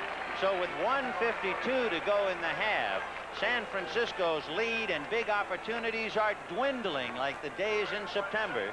San Francisco 10, Los Angeles 7, 1:52 to the half. That's the first time Pat Hayden's had good field position, and to his credit, he took advantage of it. He certainly did. As you look at Frank Corral, he had 25 straight point afters, and he's 4 for 4 this year. Bill Walsh now trying to encourage Steve DeBerg to get back the momentum. And San Francisco had the biggest play, I would think, was the fumble by Lenville Elliott. They were leading 10-0.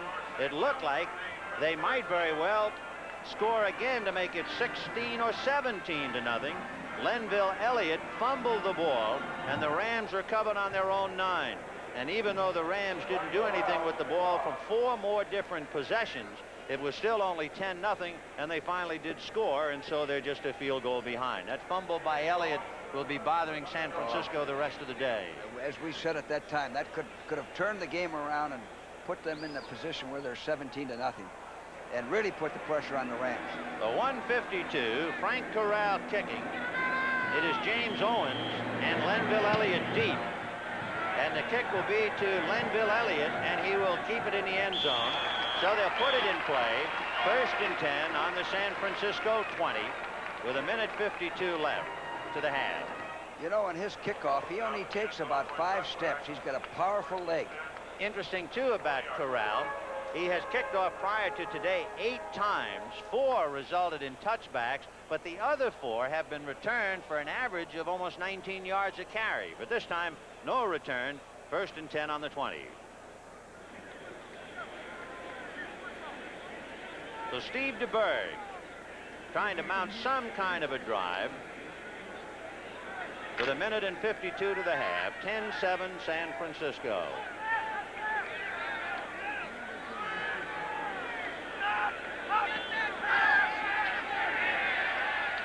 Juggled and caught by Solomon at the 23-yard line. That ball was thrown hard. Freddie did a good job to hold on to it. There was a quick pass, and DeBerg had a delivery sack on him. That's how hard the Rams are coming in there. Watch this. Fred Dreyer. They're right in there on him. See, he's feeling the pressure on this. Look at the reaction of Solomon fighting that thing to the death. He picked up 3 yards. It'll be 2nd and 7 on the San Francisco 23.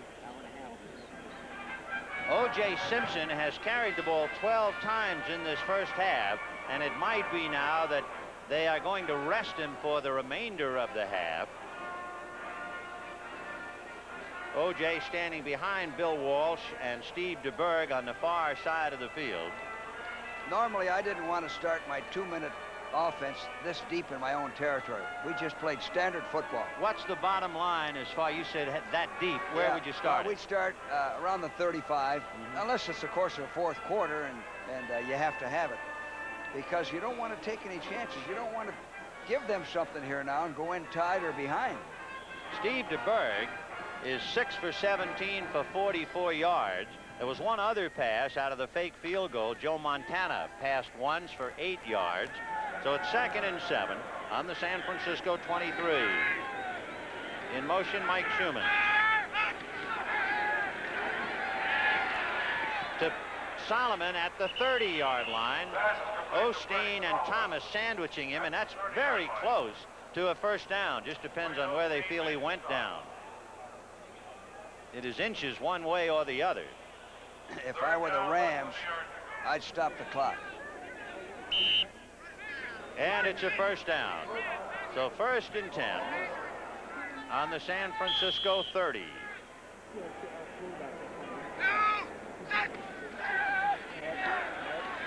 Little release to Elliott, and he can't hold it. And again, DeBerg was belted by Jack Youngblood, and that's one reason why that pass was off in a hurry. There's Youngblood getting up. Let's watch Jack, one of the top pass rushers in all of football. Look at him use his hands, keeps coming, he beats him to the inside, and actually, Jack Youngblood got the worst of that safety sack because DeBerg went down on top of Youngblood, and Jack was very slow in getting up. There he is, huffing and puffing. Jack Youngblood, 9 years out of Florida. The captain of the defensive squad, 6 straight Pro Bowls. He owns a health club. There are a lot of people here who can use it. 2nd and 10 from the 30. Heat from Fanning, the pass to Schumann. Schumann to the 35, out of bounds at the 37-yard line. He had to get to the 40 for the first down. Mike Schumann, driven out of bounds at the 36-yard line by Jack Reynolds. Look at those hands, George. A lot of tape. Yeah. Is it to prevent perspiration and help him get a better grip? I think part of that is, but I also think he must have a bruise there. You wouldn't want that much on. There's Mike Schumann going close to a first down. It'll be 3rd and 3. Look at that hand again. Well, that's due to an injury. Yeah, for sure. DeBerg play action fake, getting pressure from Jack Youngblood. Youngblood was able to eat up Keith Von Horst. Well, That's right. It's one-on-one. It's Youngblood versus number 71, Fawnhorse. And Youngblood beats him. Very few people are going to block Jack Youngblood one-on-one. That's what they did against Denver. And Fawnhorse last year was rated the best offensive lineman for San Francisco, but Youngblood able to beat him and pull his man down. By the way, we talked about Terry Bradshaw being hurt, and we are happy to say Bradshaw has just, and we use the word just advisedly, a bruised right knee. He may return to the game, so that's in good news. Good news. Now, I would think the Rams will go for an all-out punt block here. It is 4th and 13. The ball is on the San Francisco 27-yard line. Danny Melville has done well, but they will put the pressure on him. And Eddie Brown is standing on the Ram 35-yard line. But, of course, if they put that all rush and Melville gets it away, Brown doesn't figure to have too much of a return. George, you got a score? Yeah, St. Louis 15, Pittsburgh 7 at the half. Because Bradshaw is incredible. It seems so many times that he plays better when hurt. I list him the most physical quarterback in football. He's tough. He plays with bumps and bruises.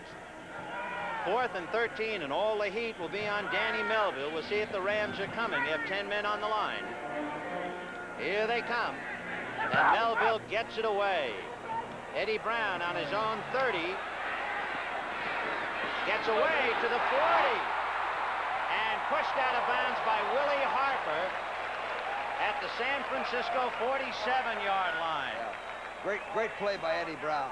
Really great play. Here's a punt returner that is not a racehorse. See how he softly caught that ball, flew it. Watch him make this move right in here and find the opening. He sees his blockers. He uses his blockers. He doesn't have great speed, but I think he's the best in the league. 5-year man out of Tennessee as you look at Dave Elmendorf. Elmendorf, one of the keys in that great Ram defense, a strong safety out of Texas A&M. 1st and 10 on the Niners 47. Hayden over the middle to Lawrence McCutcheon, and McCutcheon is down at the 39-yard line, and the Rams with 44 seconds to the half and time running, trying to go into the clubhouse at least even. 2nd and 2. Hayden to Peacock. To the 30. To the 25. To the 20. 15. 10. 5. And out of bounds at the 1-yard line. Elvis Peacock.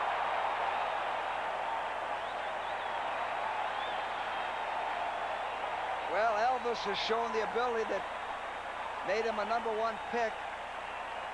What a runner. He didn't play last year. With Peacock coming around, that just makes this team even stronger. Look, he's got size and speed. Actually, the 49ers didn't play very good defense on him either. So it is 1st and goal from the 1.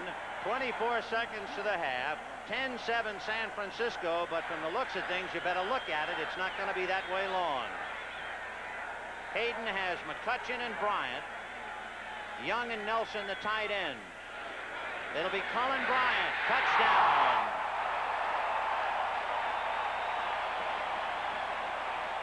'49ers are kind of going down now. Bad defense there. The air coming out of the balloon. So it is 13-10 Rams as Cullen Bryant punches it over from the 1 after that magnificent 46-yard run by Elvis Peacock. Bad spacing on defense. See, 1 first down by the 49ers offense prevents this. It isn't just this, and this is what sometimes the players and people forget. Now the point after for Corral. He has a string of 29 straight. The kick is up. It is good. 30 straight for Corral, and the Rams leading San Francisco 14-10 with 21 seconds left in the first half. An excellent return by Eddie Brown, and then the marvelous run by Elvis Peacock for 46 yards, setting up the 1-yard touchdown. A disillusioned Steve DeBerg and a somewhat chastened Bill Walsh for the 3rd week in a row, getting out in front of a team they didn't figure to beat, and what is more important, for the 3rd week in a row, surrendering that lead. And you know, Vinny, you've lost so much. They won 2 and lost 14 last year. They've lost this year. You figure no matter what the score is, somehow or another, you're going to lose a ball game. So you're playing, not necessarily to win, but you're just playing football, sometimes playing to lose. Here's a big story. With 9 minutes to go in the third quarter, Joe Ferguson just hit Curtis Brown on an 84-yard touchdown pass, and Buffalo leading San Diego 19-13. Corral kicking off. 21 seconds to the half. James Owens and Lenville Elliott are deep, and Corral hits it on the ground. Juggle picked up by Bobby Farrell, who played here for UCLA. Farrell to the 30. A block by James Owens, and he goes out of bounds at the 38-yard line. Bobby Farrell making the return on that squib kick. Here's what DeBerg should do. He's got time for 2 plays. There's 13 seconds. He should keep 7 blockers in, send 2 men deep, and go for 2 bombs. They need something. They need a big play to give their ball club a lift as they go back in at halftime. It's going to take first and 10. It's going to take leadership now to get them to come around. 13 seconds left. It is 14-10 Rams. DeBerg is 8 for 18 and 58 yards. And he has to hit 2 in a hurry. Solomon is inside Schumann on the right side. Seal on the left. He bumps into Lenville Elliott. Throwing and has his man Schumann. No catch. So it is not a case of a recovered fumble. It was an incomplete pass. Stops the clock with 4 seconds to the half. It's difficult for DeBerg to roll out. He's not very agile. No, and he bumped into Lenville Elliott, one of his backs, and that also added to the complications. So Bill Walsh, with 4 seconds left, coming up with 1 more play. And he'll send in Clark, Dwight Clark, a rookie out of Clemson, number 87. 2nd and 10 from the 37. Here's where he should throw a bomb. Hope for interference. Worst you can get out of it is incomplete pass. Overthrow him. So this should be the last play of the half. 2nd and 10 on the San Francisco 37. Schumann in the backfield now in motion. Elliott in the slot left. DeBerg is submarined by Reggie Doss.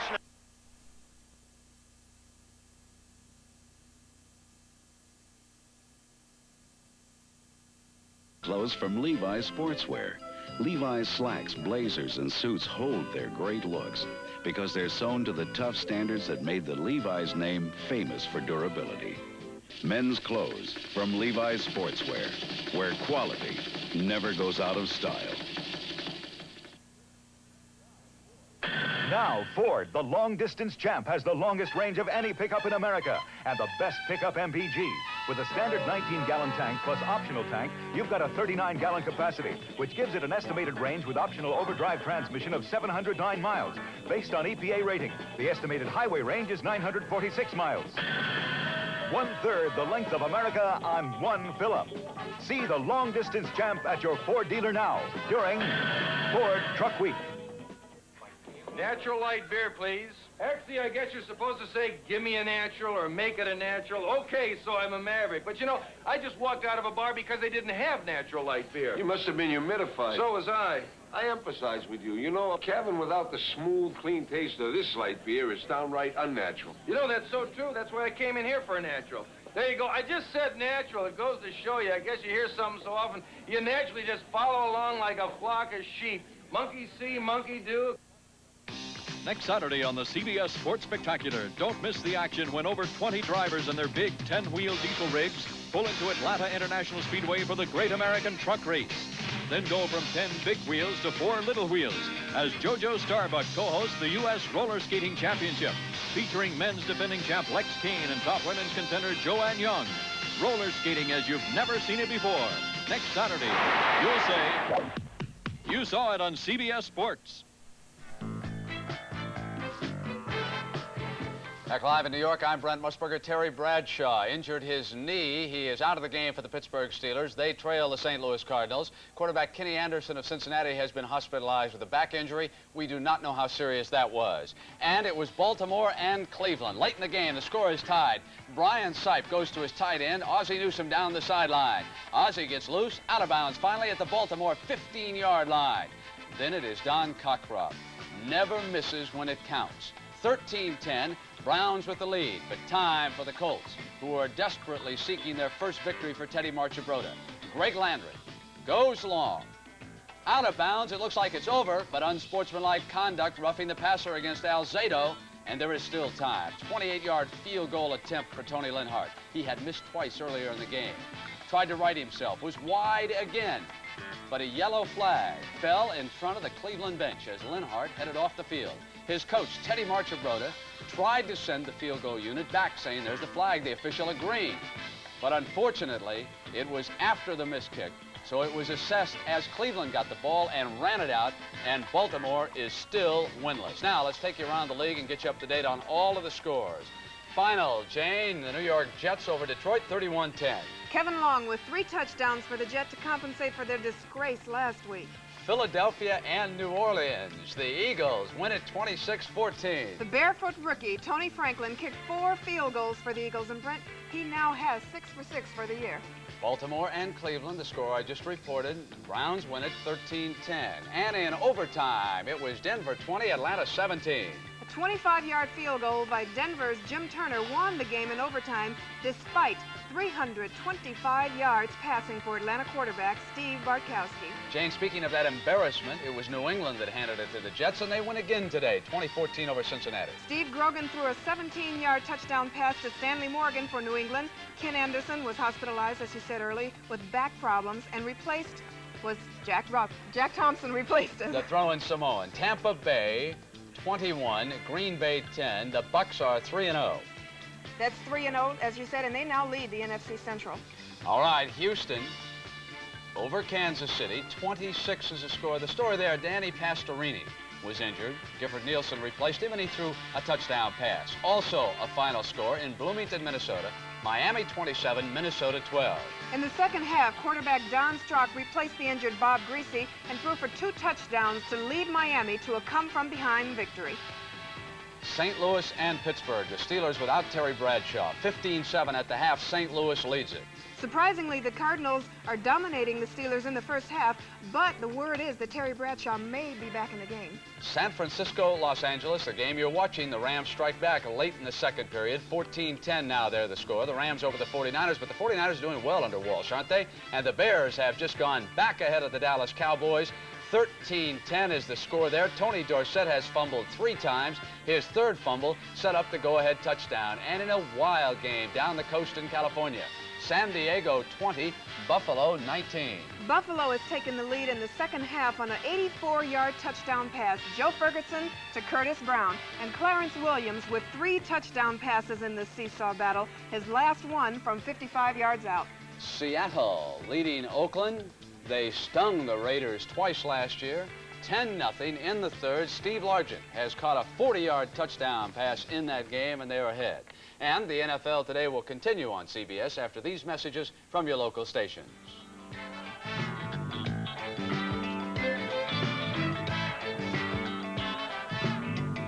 Carol Burnett portrays a successful woman whose affair with a married man and a middle-aged pregnancy turns her world upside down.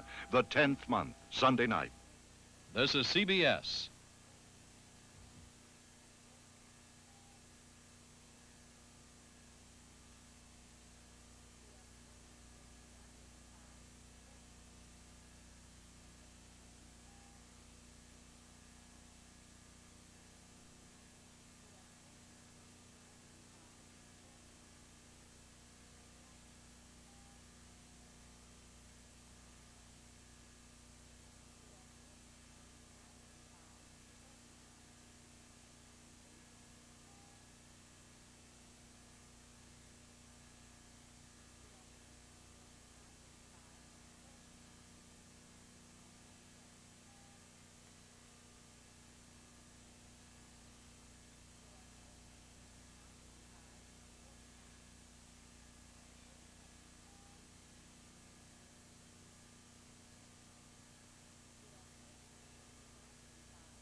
first game of a doubleheader. St. Louis 4 and Montreal 3. So the Pittsburgh Pirates have an opportunity to pick up a full game as they take on the New York Mets. It's the first inning. Maddox is at bat for the Mets, and watch what happens. Candelaria, the Pirates delivers. Slam into right center field. Dave Parker goes over from right field, but the ball falls in. And Maddox pulls up at second base with a double for the Mets. Now it's Lee Mazzilli on a tear, hitting 17 straight games. Now it's 18, and here comes Maddox. It's 1-0, and the Mets go on to win it 3-0. Pirates lead Montreal by a half game. And in the American League, Milwaukee defeated the California Angels, and Frank Tanana, 2-1 was the score there. A lot of overtime games in the NFL this year. We had one down in Atlanta this afternoon. It was the Denver Broncos and the Atlanta Falcons. Let's go down and check in on Norris Weiss, the Bronco quarterback. The old bootleg, he runs it in. It was 7-0 after Jim Turner's extra point. Bartkowski rallying the Falcons, looking for Alfred Jenkins. Ball is tipped and caught by Jenkins. Trailing by 7, Bartkowski pulls out, waits with good protection, and it's Wallace. Francis, touchdown, extra point, tied it at 17. Time running out. Mazzetti can win another one for Lehman Bennett, but this time the magic fails. Misses. 32-yard field goal, no good. Overtime. Now Weiss looks for Haven Moses. And Moses races through the two defensive backs and sets up a third down field goal by Jim Turner. 2017, that's usually the score that Atlanta wins by, but today they lose by that margin. The Jets were winless, embarrassed last Sunday against New England, taking on the Detroit Lions and a rookie quarterback by the name of Jeff Comlow, a 9th-round draft choice out of Delaware. Comlow waits for Dave Hill over the middle. It was 7-0 Lions early, but Richard Todd finally found Wesley Walker. Walker was shut out last week. He's as dangerous as any receiver in football. Between the two defensive backs, he gets down to the Detroit 15. Kevin Long barges across for his first touchdown. It tied it at 7. And again, that combination. Todd, this time Walker working the sideline. It's a beautiful pass from Richard right there. And he gets down to the Detroit 7-yard line. It'll be Kevin Long again. And the Jets take the lead. 14-7 is the score. Then in the second half, Todd knows who's got the hot hands. Wesley Walker, this time 30 more yards along the near sideline. That set up a 2-yard touchdown run by Scott Durkin. It was 24-10, and school was out for Detroit. Little frosting here, 31-10. Kevin Long, 3 touchdowns on the day for the Jets. Herb, how about your Philadelphia Eagles in New Orleans? Hey, that Wes Chandler can play, can't he, down there for the Saints? Well, he's exciting. But, you know, it was all Philadelphia today, though, Brent, because Ron Jaworski had a hot day. They went down to the Superdome and defeated the Saints by a score of 26-14. Ronnie himself, number 7 here, hit 12 for 23 for 181 yards. Here he hits his running back, Robert Montgomery, for a touchdown pass. Just before the half ended, the Saints needed a big play, and they came up with here. Wes Chandler, you're talking about, Brent, and there he is making one-handed grab, goes in for the Saints, and at halftime the score was 13-7 Philadelphia. But the Eagles came back in the second half and totally dominated play. Late in the fourth quarter, Jaworski pitches out to Billy Canfield. He scampers around his right end, goes in, and the Eagles wind up winning the game 26-14. All right, the Dallas Cowboys have taken the kickoff after Chicago scored, and they get back down to the 12-yard line. So we'll keep you up to date on that score in the second half. Right now, let's send you back to the Coliseum and Vin Scully.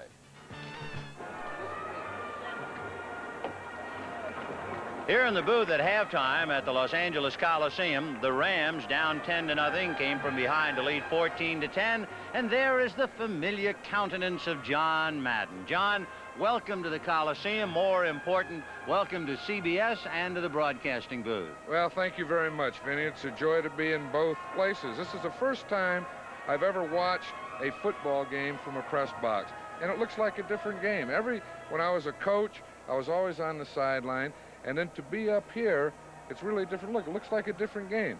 I yell at the officials, they don't even turn their heads. You are also an odd coach because in the pressure days when you were running the Raiders, you always found time before the game to go up and have a cup of coffee in the press room. I can't think of another coach who would do that before a game. Well, you know, I really knew what we wanted to do, and I felt I was an emotional guy, and I felt if I would get down inside the locker room with my players, I may put a little extra pressure and nervousness on them. And I felt if I could stay away and relax, it would be a more benefit to us. Well, next week, John Madden will be doing the San Francisco-New Orleans game with Bob Costas. And, John, are you ready? I think I will be next week. This is the first time, but it's a lot of fun. I really enjoy it. Well, I know one thing. CBS is delighted. We have a lot of winners, and particularly now by the names of Hank Stram, John Madden, and George Allen. I guess that's about as much football brains as you can get in any one room.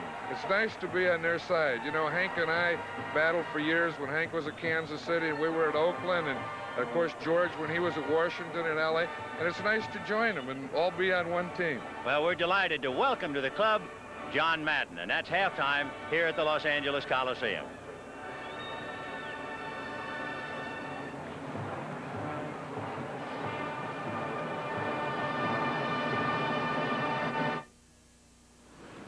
New car prices got you on the run?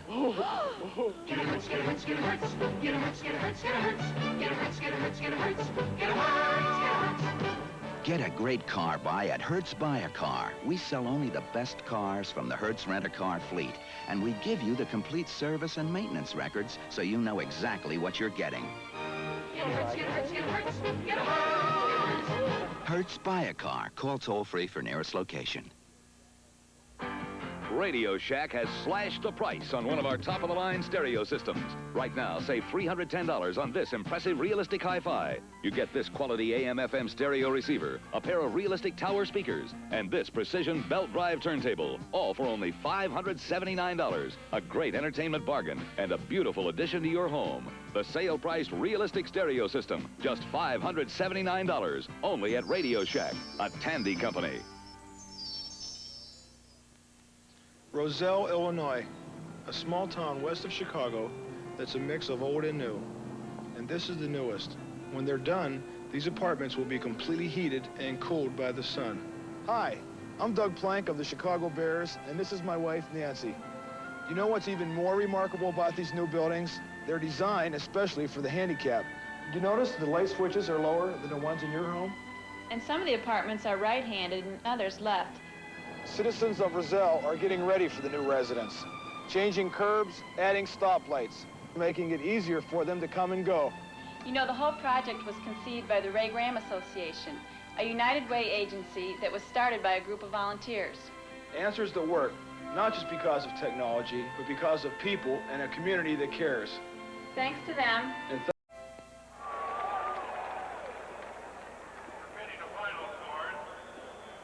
The preceding announcement was brought to you as a public service by the National Football League. At halftime, the Rams leading the 49ers 14-10. This is Vin Scully along with George Allen. Let's review not a whole lot of numbers, but big plays.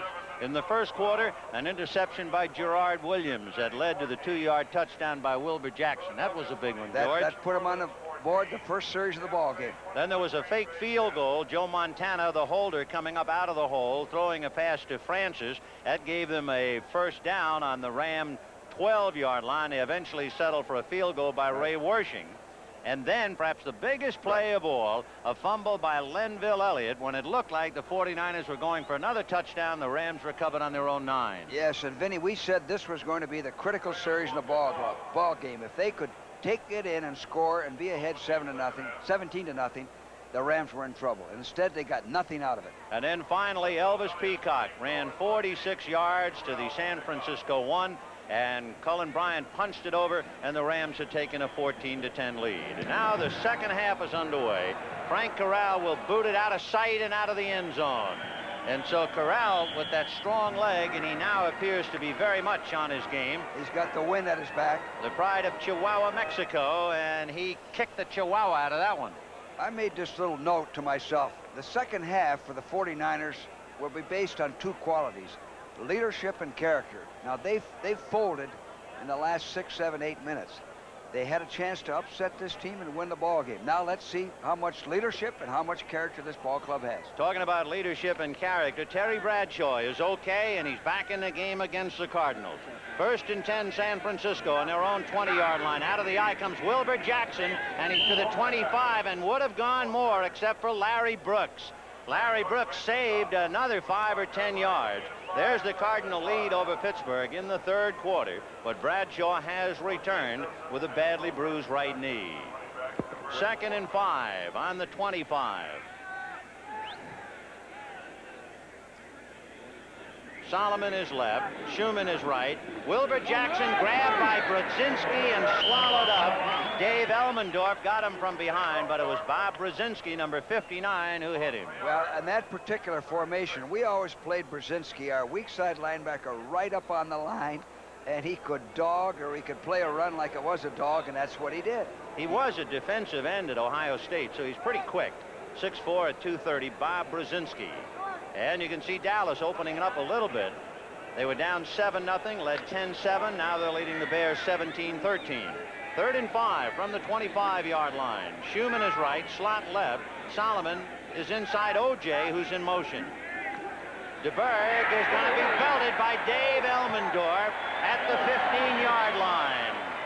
That's the same safety blitz that they used to get Morton to fumble. They didn't pick him up. You would think they'd be alert for that. It's a backside blitz. It's a wonder DeBerg didn't lose that ball. Look at that. The only reason he didn't lose it was Elmendorf hit him so solidly, he actually drove the ball right back into DeBerg's chest. On the Morton play, Morton's arms went down and the ball went off his head. So now Dan Melville is asked to punt from his own 5. Standing deep is Eddie Brown. Sid Justin goes back to help out. Melvin, somewhat of a line drive kick, fielded at the 48. And he's going to get to midfield and hold it there. Schumann finally coming down to get him. Ron Schumann, number 50. You know, Vinny, the 49ers offense hasn't moved the ball in quite a long while. No, not at all. DeBerg is 8 for 19 for 58 yards. And Hayden, who appeared to be sputtering so much, is 11 for 21 for 128 yards. Now he has great field position. It's up to the 49er defense. They've been on the field too long. And the 49er defense has been found wanting quite often. In their first 2 games, they've given up 6 touchdowns and over 500 yards passing. Hayden to Cullen Bryant. Tony Dungy hit him, but Dungy not strong enough to contain him, so he got down to the 42-yard line, and the linebackers, all 3, had to bring him down, Buns, Hilton, and Harper. So Cullen Bryant, that was kind of an overmatch on Tony Dungy. The 49ers have to get it together, or they're going to be out of this ball game in a hurry. 1st and 10. Now it is a pickup by Cullen Bryant to make it 2nd down. The ball is on at the 43-yard line. Cullen Bryant across the 40, inside the 35, 1st down.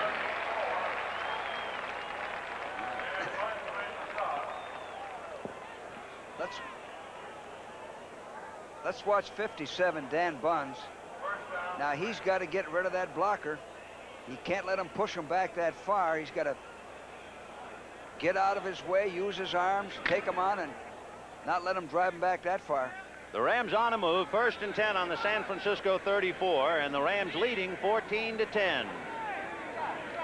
Wendell Tyler in there with Cullen Bryant. It'll be Cullen Bryant again, and he's open across the 25 to the 20-yard line. Tony Dungy was riding his back, but Dungy is only 188 pounds, and Cullen Bryant is 234. So that's a giveaway of almost 50 pounds. There's Cullen Bryant. Now watch Dungy, number 27. There he is, going for a ride. Hang on, Tony. The Cullen carries for 14 yards to the San Francisco 20-yard line. Boy, that must be like wrestling a Brahma bull. 1st and 10, and the Rams on the move. Bryant and Tyler behind Hayden. And again, it's Cullen Bryant. And he gets some tough yardage inside the 15-yard line. Bryant hit by Dwayne Board. Board, a little bit more like his size, is 241. But boy, a tired San Francisco defense and a runaway back like Bryant. The 49ers defense is a little bit disorganized now. They aren't even in the huddle yet. They need some leadership. They need some drive. They need some character, what we're talking about. Here's the critical portion of the ball game now for the 49ers. 2nd and 4 from the 14. Then they split Bryant and Tyler. And it'll be Wendell Tyler. Tim Gray and Hilton get him and knock him down. The ball goes flying loose, but long after the whistle. They had a good call there. They had a safety blitz. They guessed right, and which is a question about San Francisco with a ball club that has a porous defense. What about gambling with blitzes, George? Well, if you don't have a good rush, you got to take a chance once in a while. Now, in the games we've done, they've been hurt for 2 touchdowns on safety blitzes. So it is 3rd and 2 on the San Francisco 12. Denard is left, Jesse is right, Nelson the tight end on the right side.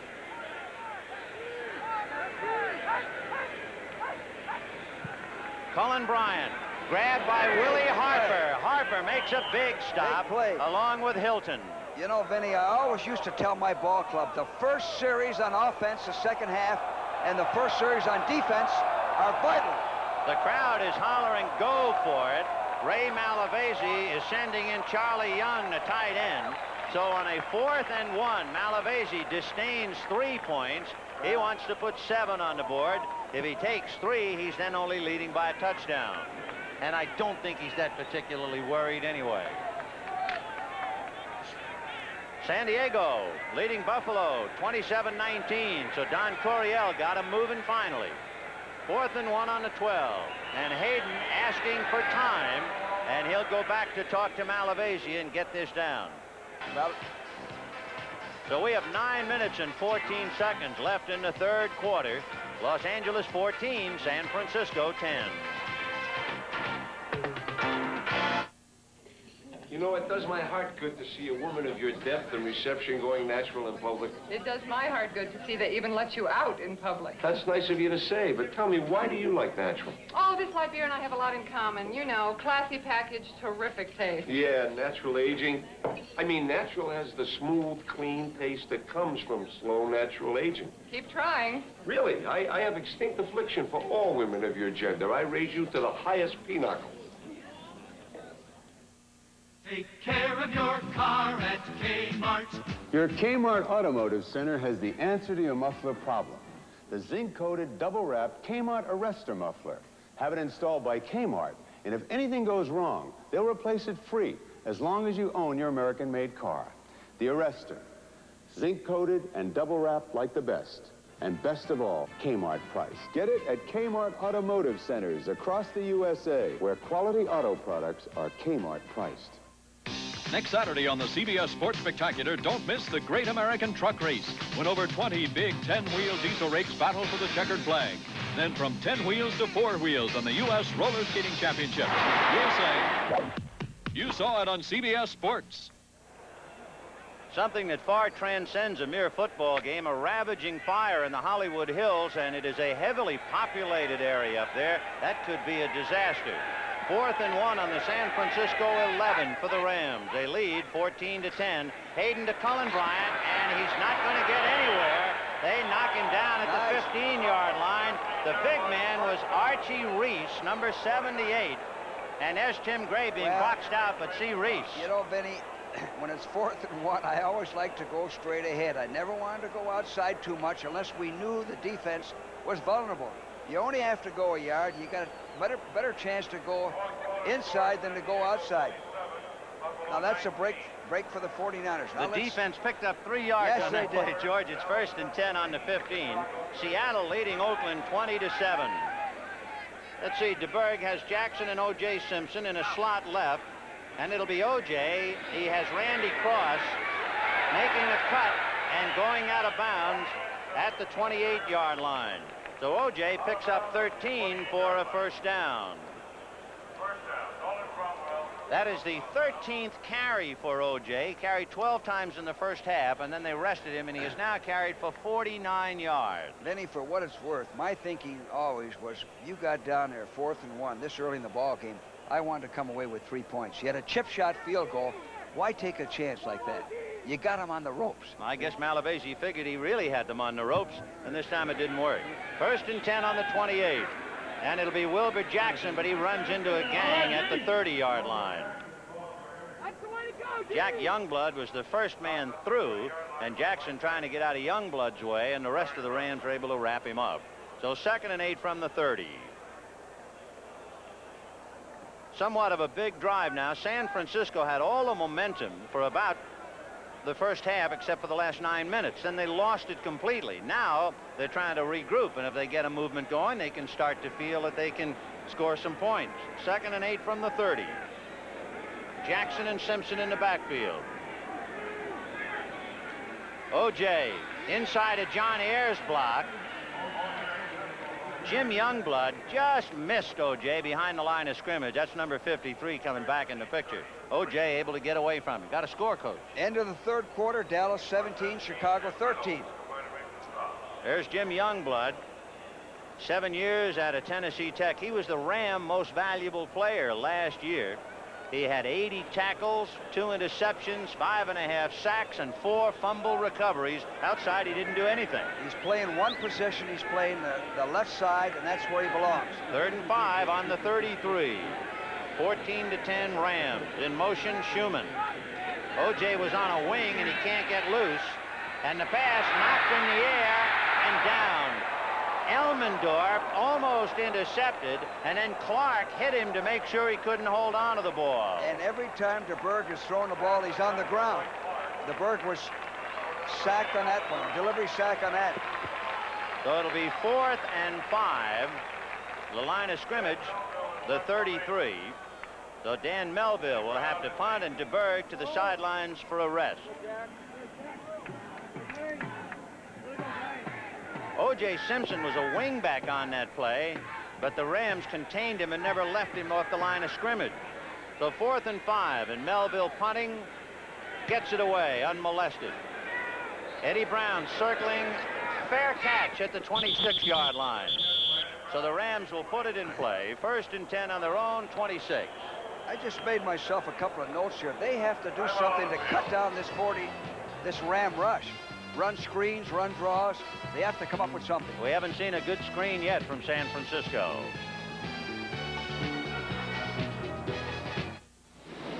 Come on, Ralph.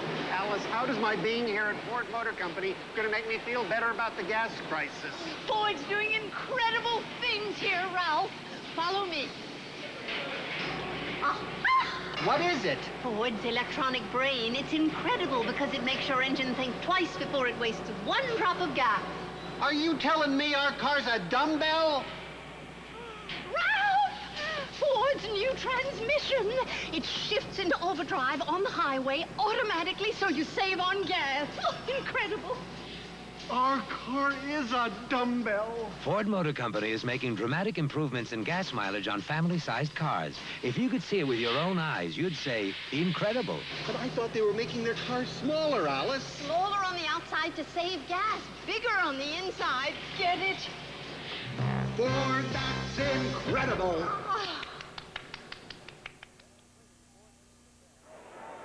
Rams leading 14-10. They have it 1st and 10 on their own 26, and the fire would appear to be far from being contained in the Hollywood Hills, with quite a few homes in jeopardy up there.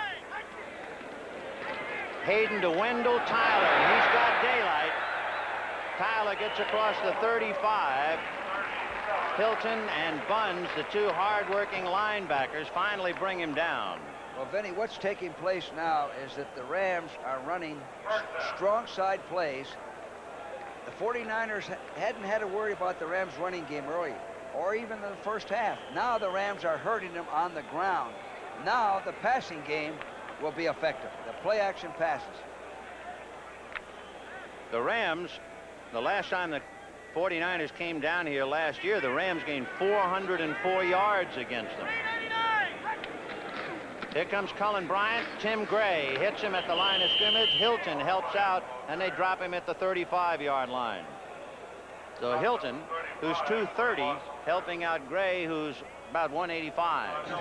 When we were in this position, we always felt our defense had to make a big play to change the momentum. If our defense doesn't make a big play, then we're in trouble. And this is what the 49er defense has to do. They have to come up with a fumble, an interception, a big play.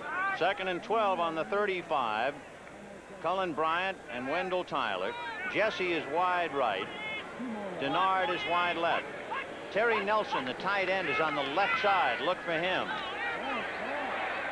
The pass is to Jesse, and Cornelius will bring him down across midfield for the first down.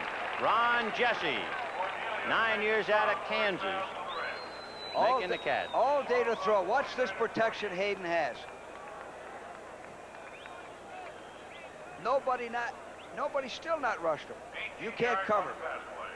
You can't cover a good receiver that way, giving him that much time to throw. So from the Ram 26, they move to the San Francisco 47. 5:27 to go in the third. 14-10 Los Angeles.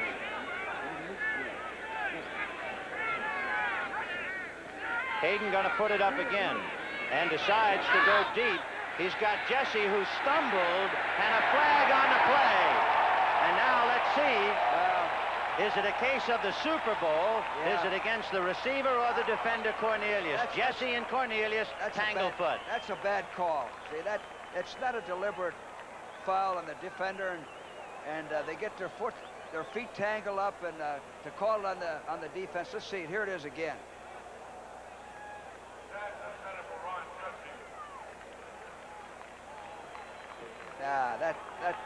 That's a bad call. That's calling them too close.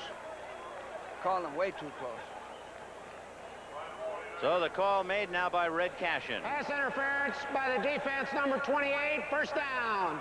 So it's an automatic first down. By the way, of more importance, just west of Laurel Canyon is the fire. It is out of control as of the moment, and we understand 7 or 8 homes have already been destroyed. And of course, Los Angeles is bone dry with the Santa Ana conditions, and the fire gives us a terrible fright. Hayden all alone is Terry Nelson, touchdown.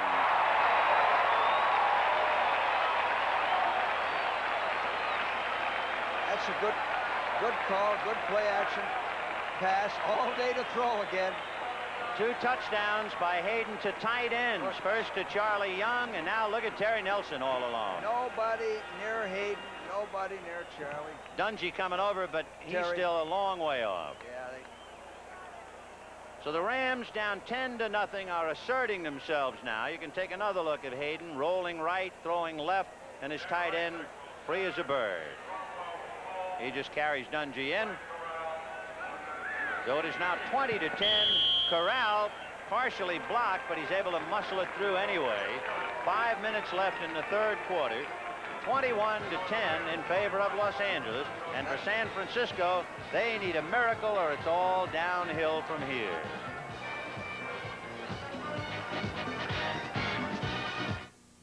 Antifreeze. You never think about it, or how it has to protect somebody beside you, or what could happen without it. Stranded and no help for miles. Don't trust your luck. Don't trust the weather. Take out old, weak antifreeze now and put your trust in Prestone, too. More people trust Prestone than all other brands combined. We made it. More people trust Prestone. And when you flush your cooling system, trust Prestone Super Flush. Taste the high country. Taste the high country. Taste the high country. Taste Coors. Coors is born high in the Rockies, and the quality never comes down. It's brewed with pure Rocky Mountain spring water and its own special high country barley. Taste the high country. Climb up to Coors. Next Saturday, see the 1979 Woodward Stakes live from Belmont Park. You'll say, you saw it on CBS Sports. Frank Corral kicking off for the Rams, and there'll be a run back on this one. James Owens takes it on the 2. Formerly the UCLA star to the 25. Fumble. San Francisco recovers. It's Schumann, and Schumann, the linebacker, runs it back across the 25 and is finally down at about the 27. Ron Schumann, the 2-year man out of Wichita State, saving that fumble by James Owens, and there is a player hurt as we take another look at that play. Here's James Owens. Here's a guy with great speed, but he's also got to learn to use his blockers and protect the ball. Linville Elliott took a hit and he went down.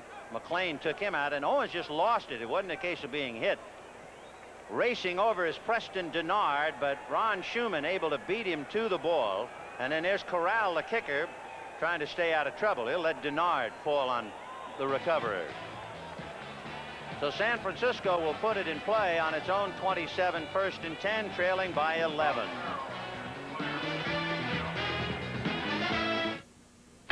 It's Ford Truck Week, the biggest clearance offer in Ford truck history. The best-selling trucks of the 70s must make way for the new 80 Ford trucks.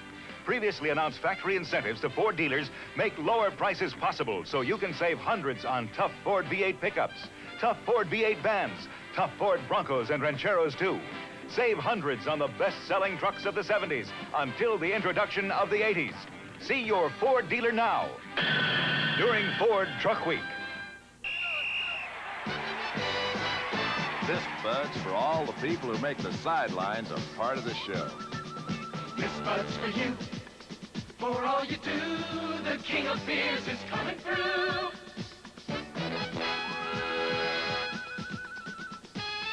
Yeah, just for you, that distinctively clean, crisp taste that says Budweiser. For all you do. This Bud's for you.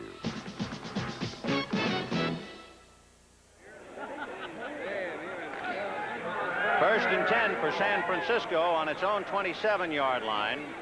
The running backs are Wilbur Jackson and Linville Elliott. Schumann in a slot left inside Solomon. DeBerg has a little time, and he's got Linville Elliott. Brodzinski and Reynolds also have him at the 32-yard line. And a few words, John Ayers and Pat Thomas. The penalty flag has been thrown. John Ayers, number 68, the guard on the left side for San Francisco, along with Pat Thomas, had a little bumping session, and we'll see how that's interpreted. There's Ayers, 3 years out of West Texas. Up until that pass, the 49ers had gained 58 yards passing. That shows you the effectiveness of the Rams defense. 58 yards passing. O.J. Simpson had run for 52 yards in 14 carries. Here's the call from Red Cashin. Face mask, number 27 on the defense, first down. Pat Thomas grabbing the face mask of John Ayers right there. It's a good call. Very good call. So Thomas guilty of the infraction. It'll be a 1st and 10 on the San Francisco 38. DeBerg to O.J. Nowhere. He was trying a block from John Ayers on Jack Youngblood, but Mike Fanning was right there to upend him. So O.J., 15 carries for 52 yards. But the passing game has stopped. DeBerg is 9 for 21 for only 63 yards. Rams in a nickel defense. Eddie Brown just came in. They're expecting a pass. Let's see what DeBerg does. 2nd and 10 on the 38. O.J. in there with Wilbur Jackson. Schumann right, Solomon left. In motion is O.J. No good. Intended for Freddie Solomon, and the nearest man was Nolan Cromwell because Solomon was wrapped up by Dwayne Osteen. Well, DeBerg's feeling the pressure. He's worried about the rush. He's been hit pretty hard today. Solomon has caught 4 for 29 yards. We still are looking. Of course, maybe it's so obvious that's why they're not calling it. We're still waiting for a screen to O.J. Yeah, we talked about some counter to cut down this rush. Whoops, the Bears are grumbling. Vince Evans on a 64-yard touchdown pass to James Scott. The Bears leading Dallas 20-17. 10 minutes 44 left in that game. 3rd down for DeBerg. A floater to Schumann. Wrapping him up is Eddie Brown at the 42-yard line. It's not close to a first down. They picked up 4. Those passes are all right for 6-7 yards. They're not going to get the first down. No, they needed 10. You got to go for the first down pass. Danny Melville will have to punt again. Pretty good average from Melville, 38 yards. He came in with a 41-yard average. his longest kick so far this year, 50 yards. Eddie Brown all alone on his 20-yard line for Los Angeles. Melville from the 32. And Brown backing up on his 11-yard line. Got away from Eddie Lewis, but down he goes on a great hit by Saraceno. Saraceno does a good job covering kicks in all these special teams. A rookie out of Stanford. Yeah, he's going to be okay. So Eddie Brown decked by Gordy Saraceno, and the Rams take over 1st and 10 on their own 15. Monday night on CBS, White Shadow, MASH, WKRP in Cincinnati, and Lou Grant. And that Lou Grant show, there's a bizarre murder on it, we understand. So pull up a chair Monday night on CBS. Well, the 49ers defense have their work cut out for them. 1st and 10 Rams on their own 15, leading 21-10. 3 minutes left in the 3rd quarter.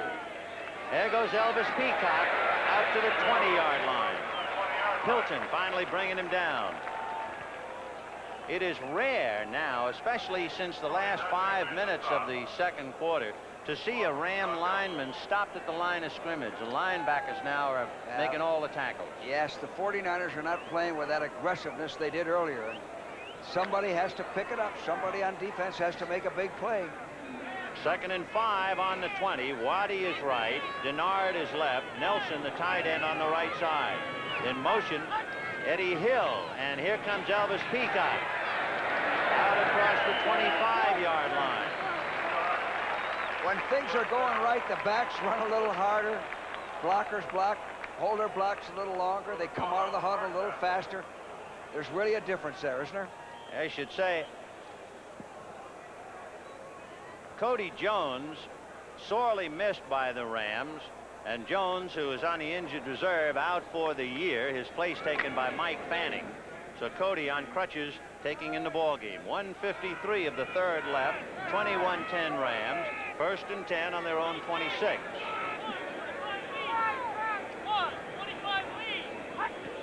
Here's Eddie Hill in his first carry to the 35, over the 40, to the 42-yard line.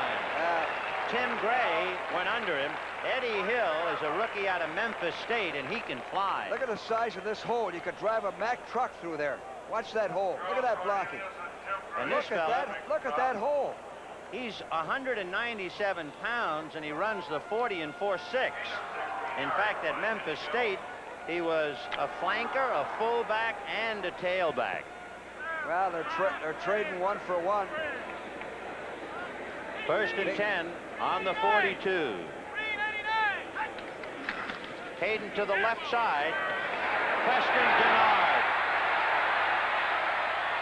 Gerard Williams brings him down inside the 35. He put a great fake on Williams to pick up the extra yardage.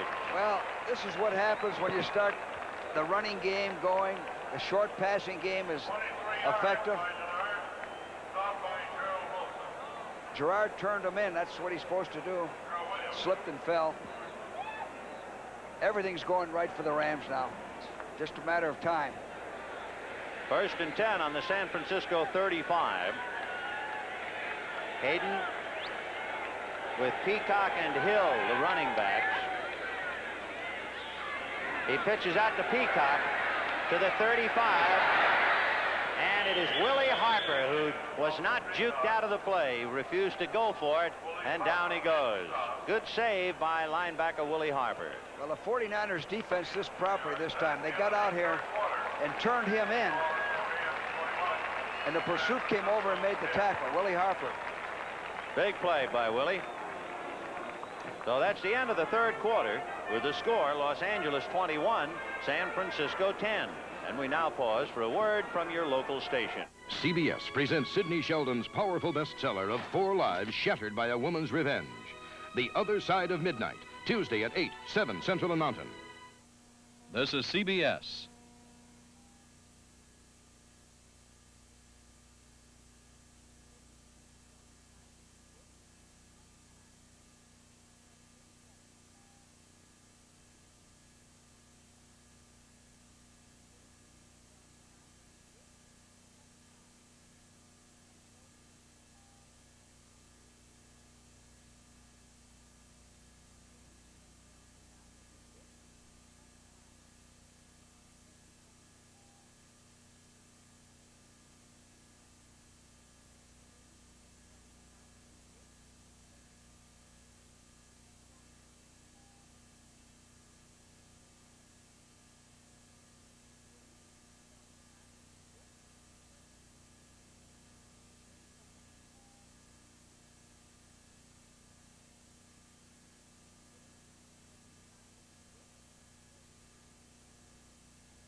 2nd and 9 for the Rams on the San Francisco 33. The Rams leading 21-10, the start of the 4th quarter. Denard is wide left, Waddy is right, Nelson on the right side, and you have Hill and Peacock behind Hayden.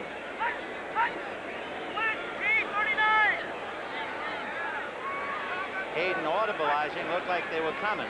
And here comes Peacock. Terry Nelson taken out of the play. Well, Terry Nelson trying to open up the hole, but it wasn't there. Yeah, this is a pretty good play here by 59, Willie Harper. Watch him. Watch him get across, get rid of the blocker, keep outside leverage, come back in and make the tackle on Peacock. Marvelous to fight off the tight end Terry Nelson and then bring down Peacock. Willie Harper, who's been playing outstanding linebacker for San Francisco. St. Louis, Pittsburgh. Rocky Blyer has just scored from 4 yards. So it is St. Louis 21, Pittsburgh 14. 14 minutes of the 4th quarter. Hayden has the pass deflected at the line of scrimmage, and it dies. The middleman, Dwayne Board, might very well have been in on it, number 76, and Hayden is steaming. He is really hot. Well, evidently somebody missed an assignment. They did. Also, the 49ers, to their credit, had a good rush on. They put the pressure on Pat Hayden. So it is 21-10 Rams. Hayden coming off. And Frank Corral out of a hole by Nolan Cromwell. Cromwell will hold on the 39.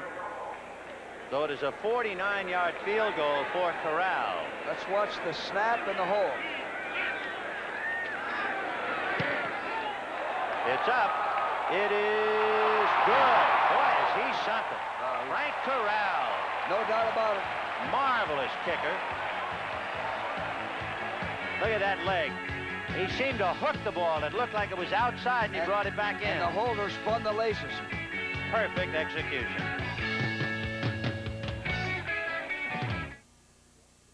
Boy, did I save money on this hat. Yeah? We smart shoppers compare prices. Wish we could do that with our homeowner's insurance. Compare with Allstate. Compare? Bring in your homeowner's policy and compare rates. Odds are Allstate might save you some money. We can save you some money. It does pay to compare. Oh, it sure does. Love your hat. Oh. Hey, where'd you get the hat? You're in good hands with Allstate. And that's a promise from us, the Good Hands people. Time for milk. Any meal is the right time for milk. A glass of milk helps you go, go, go. When you're busy as can be, milk's the answer, you'll agree. A great big glass of milk really makes the meal. A great big glass of milk really makes the meal. That 49-yard field goal for Frank Corral is the longest in his career. He kicked one for 48 previously, although his record at UCLA, the longest field goal, 55. And he thumps that one down to Lenville Elliott at the 5. Hot potato to the 15. Bumps into James Owens. Flag on the play. But James Owens and Lenville Elliott play like they're in a phone booth back there. You know, Frank has a very short run, about 5 steps, and kicks a powerful ball. Face mask against the Rams.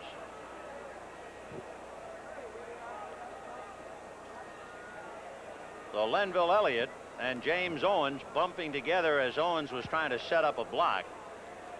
And then the face mask infraction after that. So Lenville Elliott goes off for a breather. And meanwhile, Red Cashin marks it up to the 35-yard line. Here's the call. Face mask, number 50, first down. That's Kevin McLean, who's a big man on special teams, caught on the face mask. I think the 49ers ought to try to go deep here. They have nothing to lose. Go deep on number 33, Osteen. 1st and 10 on the 35-yard line of San Francisco. O.J. Simpson, end around to James Owens. Owens on his feet to midfield, hurtling just shy of the 45-yard line. Stopped at the 46-yard line by Dave Elmendorf. Good play, good call. We talked about that earlier. with speed on the reverse, on the end around, with a guy like Owens, now you got a chance. On this reverse, if he stays outside, it looks like he's got open sailing. He breaks it outside there rather than inside. That's a 19-yard end-around play to James Owens. Brings the ball to the Ram 46-yard line. Owens, four-time all-time UCLA rusher. 1st and 10 on the Ram 46. DeBerg over the middle, has his man, and it's Solomon. And Solomon gets inside the 25. Solomon went right under Dave Elmendorf to get an extra yard or two. Little Freddie squirting his way for the first down. 23-yard line. He's going to work on Osteen over there. He comes across. Now they're moving. They got good field position to get back in this ball game. It is 24-10 in favor of the Rams. So the 49ers, in order to believe themselves, have to come back. And now O.J. to the 20-yard line. Picked up maybe 3, so it'd be 2nd and 7. They can't waste too many running plays, Vinny. Here's Paul Seal, 6-year man out of Michigan. Let's watch him now. When they put him in, it's usually a pass, and they like to go to him right down the middle, right down the seam. Number 85, Paul Seal. Let's see what he does. He was traded by New Orleans for John Watson. 2nd and 7 from the 20. Paul Hofer is in the game for the first time, number 36. And the pass to Hofer led him too much. Eddie Brown was defending. And DeBerg again under some heavy pressure. This time Bob Brzezinski was the one applying it. Brzezinski's been dogging about 50% of the time here. DeBerg was lucky to get the ball off. Yeah, watch Seal now. We want to focus in on him. He's open here. He was open. Now he's covered. Now Seal is out. Well, the pass was intended to Paul Hofer. We'll see if he stays in the game. Nope. O.J. Simpson is back in with Wilbur Jackson. 3rd and 7 from the 20-yard line. O.J. behind Ayers and Cross. 15, 10, 5. Out of bounds at the 5-yard line. O.J. Simpson running for a 1st and goal. And he finally had 2 men in front of him, with John Ayers leading the way with Randy Cross. Now that's a pretty good time to run wide against the nickel defense, long yardage. The Rams are all playing pass. They're not expecting a run. No force, no containment. I thought he's going to score here. Youngblood comes over and makes the play. Jim Youngblood. Actually, he ran up Randy Cross's back. That's Cross in front of him as he got it to the 5-yard line. So it's 1st and goal. A good call here would be a play-action pass. All right, let's see. We have Jackson and Simpson. And it's going to be a play-action and a pass. Touchdown to Mike Schumann. You called it, George. Good execution. Mike Schumann, a free agent from Miami, who averaged 50 passes per year, came up with a big one to get San Francisco on the boards and back in the game. And he had to thread the needle here, Vinny. Watch this. He's pretty well covered.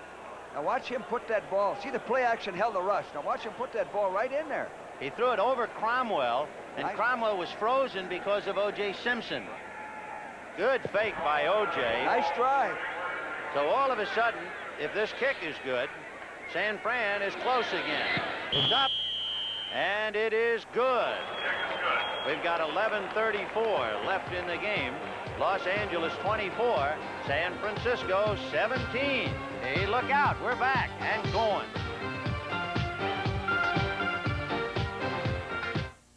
RCA wants you to see the right color. Does your television automatically capture all the subtle shades of difference between this surfer in deep blue, this blue surfboard, and the blue Hawaiian surf? If not, wait till you see color, even color this close on ColorTrack 1980. ColorTrack 1980, with 8 automatic color systems designed to lock even subtle shades of color on track. RCA is making television better and better. Taste the high countries. Taste the high Coors is born high in the Rockies, and the quality never comes down. It's brewed with pure Rocky Mountain spring water and its own special high country barley. It's not downstream beer. There's no flatland beer. It's not city beer. It's Coors. Taste the high country. Climb up to Coors. Next Saturday on the CBS Sports Spectacular, don't miss the Great American Truck Race, when over 20 big 10-wheel diesel rakes battle for the checkered flag. Then from 10 wheels to 4 wheels on the U.S. Roller Skating Championship. You'll say, you saw it on CBS Sports. Ray Wershing kicking off. Drew Hill is deep, standing on the 5-yard line. And the kick to the pride of Georgia Tech is in the end zone. He's going to take it out. To the 10, to the 15, dragged down at the 20-yard line.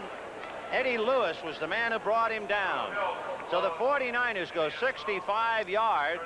The big play, 6 plays, a fine pass to Freddie Solomon, and then a big gainer by O.J. Simpson, capped by the 5-yard pass to Mike Schumann for the touchdown. 24-17 Los Angeles, 11:24 left in the game. What's new at San Diego, George? Here's a final in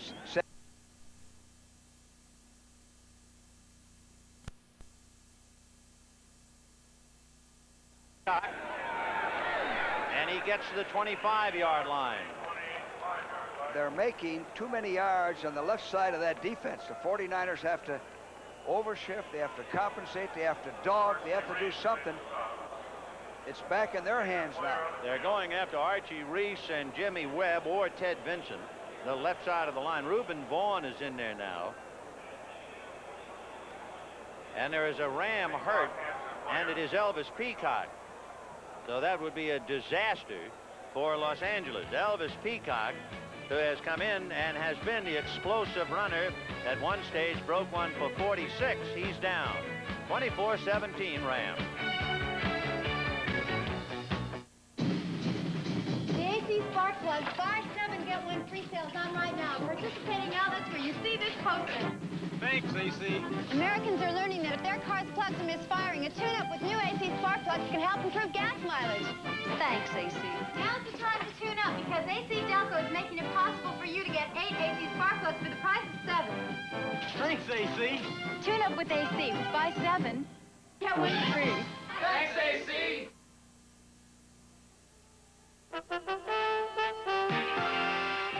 This Bud's for everybody who helps keep our country on the move. This Bud's for you. You're working hard all day just like you always do. This Bud's for you. For all you do, the king of beers is coming through. Yeah, just for you, that distinctively clean, crisp taste that says Budweiser. For all you do. This Bud's for you. Elvis Peacock with Dr. Toby Friedman coming to the Ram sideline. Dr. Bob Curlin over to take a look. Cullen Bryant is in there. 2nd and 5 on the Ram 25. Bryant and Hill. It'll be Eddie Hill. Dennis Harrah blocking. Hardman got him from behind at the 25, and there's a flag on the play, and the preliminary signal is against the Rams.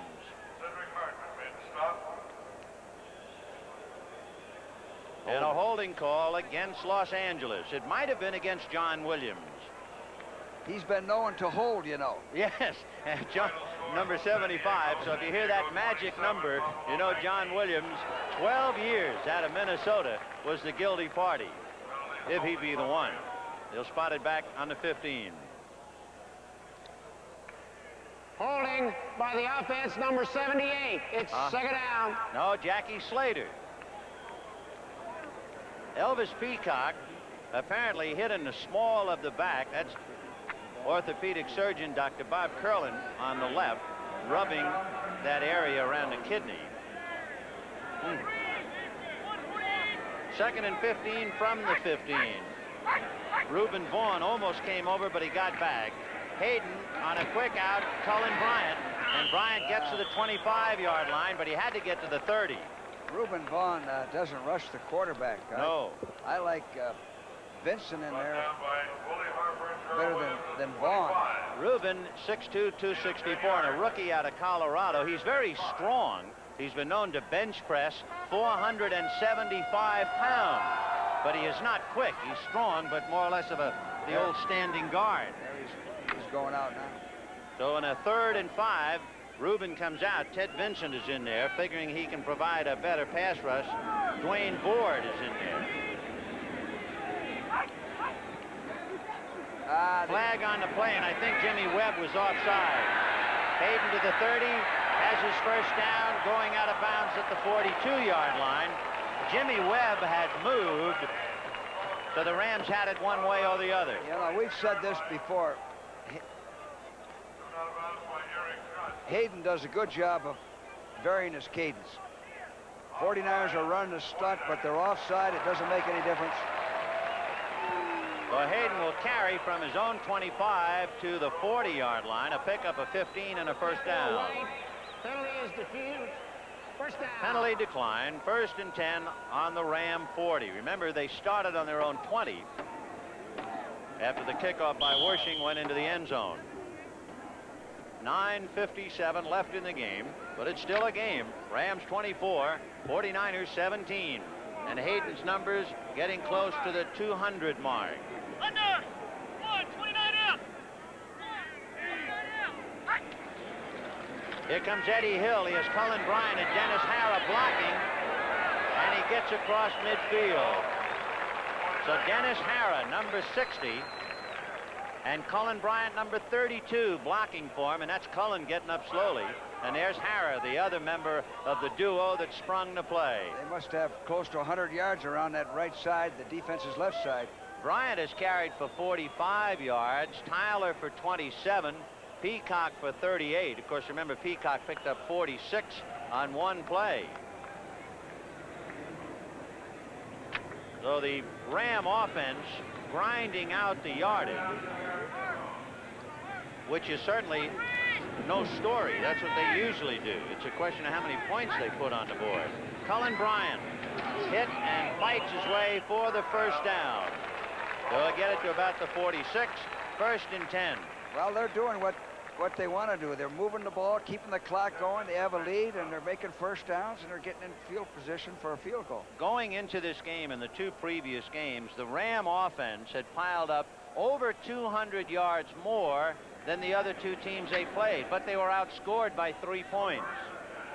They had only scored 2 touchdowns. Right, and of course, Jack Reynolds scored picking up a fumble to beat Denver. 1st and 10 on the 46 of San Francisco. Hayden to the left side to Waddy, and Billy Waddy is taken down immediately, but not before making the reception. Gerard Williams brings him down about the 38-yard line. The report on Elvis Peacock, remember they were rubbing the kidney area. He was hit by a helmet in the kidney, and apparently not serious, although it was painful, and he's expected back.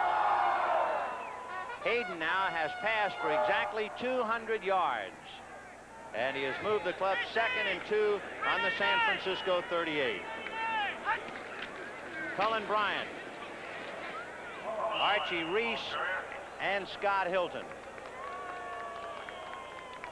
Another first down, I believe. Official timeout. So Pat Hayden, who went 41 times in the air against Oakland, 32 passes against Denver last week, and he is 16 for 27 for 200 yards and 2 touchdowns, both to the tight ends, one to Charlie Young and the other to Terry Nelson. For the Rams to have a lot of receivers, and they do have that, they used 8 different players catching passes in the Oakland game. They used 9 different men catching passes in the Denver game.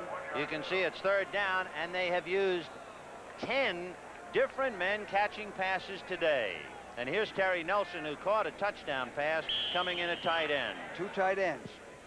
So 3rd down and about a foot. Yeah. The way they're moving on the ground, we'll see now if Hayden wants to just go for the first down or for a big gainer.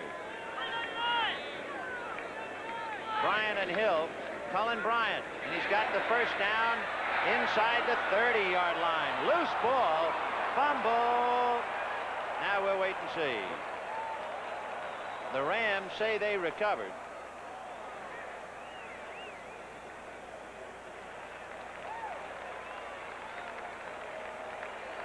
And it was Charlie Young, the tight end, who recovered it. 86. So there's Colin Bryant. The ball hit by Willie Harper. He fumbled it. And in that pile, there's 86. Charlie Young getting in under Scott Hilton and able to recover for the Rams.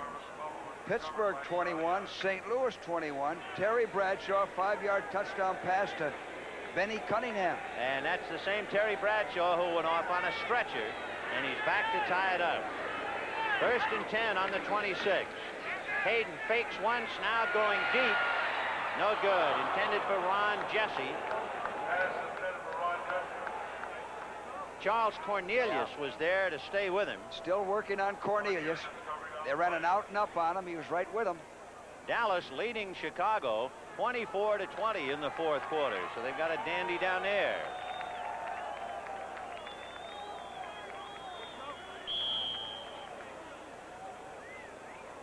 The workhorses for the Rams, Colin Bryant has carried for 16 times for 61 yards.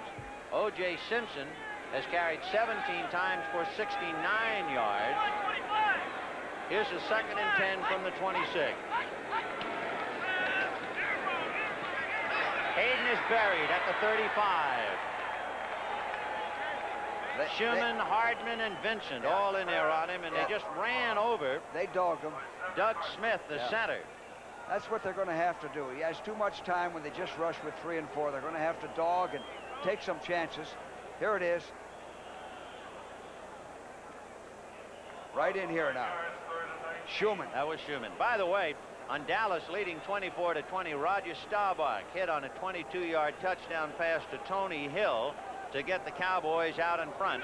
1:53 of the 4th quarter. Let's see where Hayden goes. Let's see if he goes to work on Cornelius. 3rd and 19 from the 35. Jesse right, Denard left. The back stay in, Colin Bryant.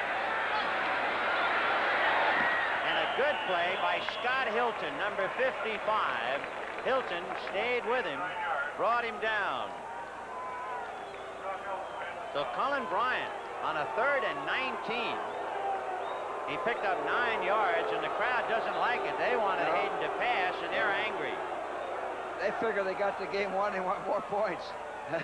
Yes, because the score is 24-17. The Rams figured to be about a 2-touchdown favorite. They're leading by only 1. Frank Corral, from a 34-yard hold, will be kicking a 44-yard field goal. He kicked a 49-yarder a little earlier, and this one is good. The magnificent Frank Corral. Boy, what a kicker. Well over. And is he after it? Watch this.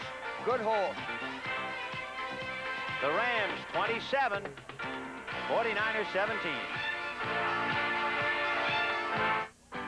Radio Shack has slashed the price on one of our top-of-the-line stereo systems. Right now, save $310 on this impressive realistic hi-fi. You get this quality AM/FM stereo receiver, a pair of realistic tower speakers, and this precision belt drive turntable, all for only $579. A great entertainment bargain and a beautiful addition to your home. The sale-priced realistic stereo system, just $579, only at Radio Shack, a Tandy company.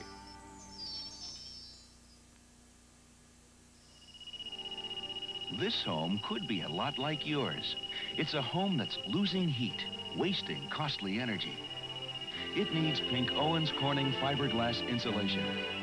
In the attic, under unheated floors, and in the outside walls. Stop paying to heat the whole neighborhood. Get Owens Corning fiberglass insulation now. It's cheaper than oil. Tomorrow, Ken Howard returns as the White Shadow, and the Cub reporter pins a gambling rap on Jackson. The White Shadow back for another winning season tomorrow at 8, 7 Central. Say what? Frank Corral kicking off, 27-17 Rams. Out of the end zone comes James Owens to the 20, to the 25. Corral brings him down at the 35. Frank Corral, who kicked off, made the tackle, and I'm sure that is as pleasing to him as a field goal. Yes, the kicker likes to make a tackle, and Frank's a physical football player. I thought Owens would just try to outrun him rather than stop and avoid him. He had a chance maybe to go all the way on that one. First and 10 on the San Francisco 35. It's tough to see anybody go all the way anymore. Anyway, when the blocking rules change, everybody's standing up. They're afraid to take a chance and get a clipping call. First and 10 on the San Francisco 35. Simpson and Jackson out of the eye. Simpson, the deep man. In motion is Paul Seal. Play action fake to Simpson. The pass to Freddie Solomon. Pat Thomas drags him down at midfield.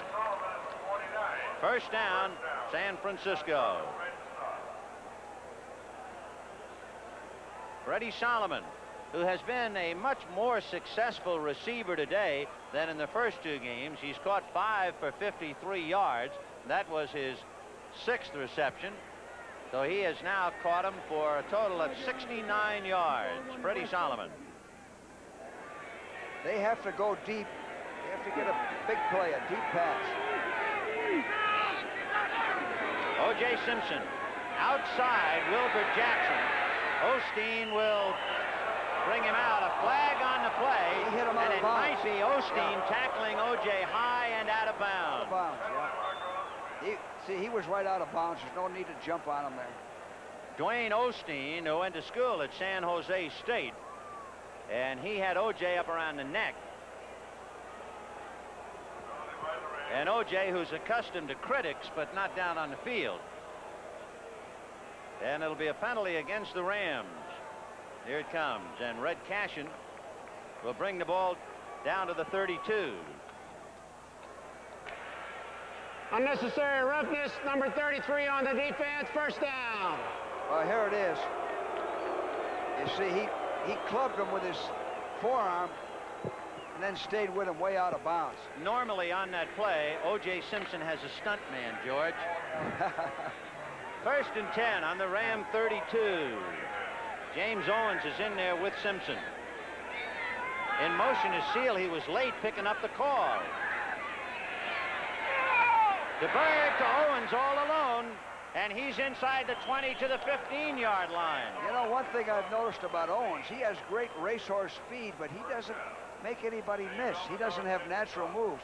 Twice, and you mentioned it, DeBerg had to flex his foot to get the motion man. He didn't see it. I don't know, Paul Seal didn't see him. Now here it is, wide open. They blew a coverage. That's Pat Thomas angling on him. And crunch. Owens is getting some good experience. Dave Elmendorf gave him a pretty good lick to bring him down. First and 10 on the Ram 15 with 3:42 left in the game. 27-17. Wilbert Jackson bouncing off people and got to the 11 and could have gone more. He appeared to stumble. Lost his balance. Otherwise, he goes deep into Ram territory. He got to the 10 or 11. Well, they have to score here to get back in the ballgame. Well, they're very much in it, trailing by 10 points with 3:18 left in the game. But they have to do something. We always figured the toughest place to score was from the 11-yard line because you got to get a goal line defense in there, and you got to pick up a first down against a goal line defense. 2nd and 5 from the 11. Schumann is in motion. Simpson and Jackson.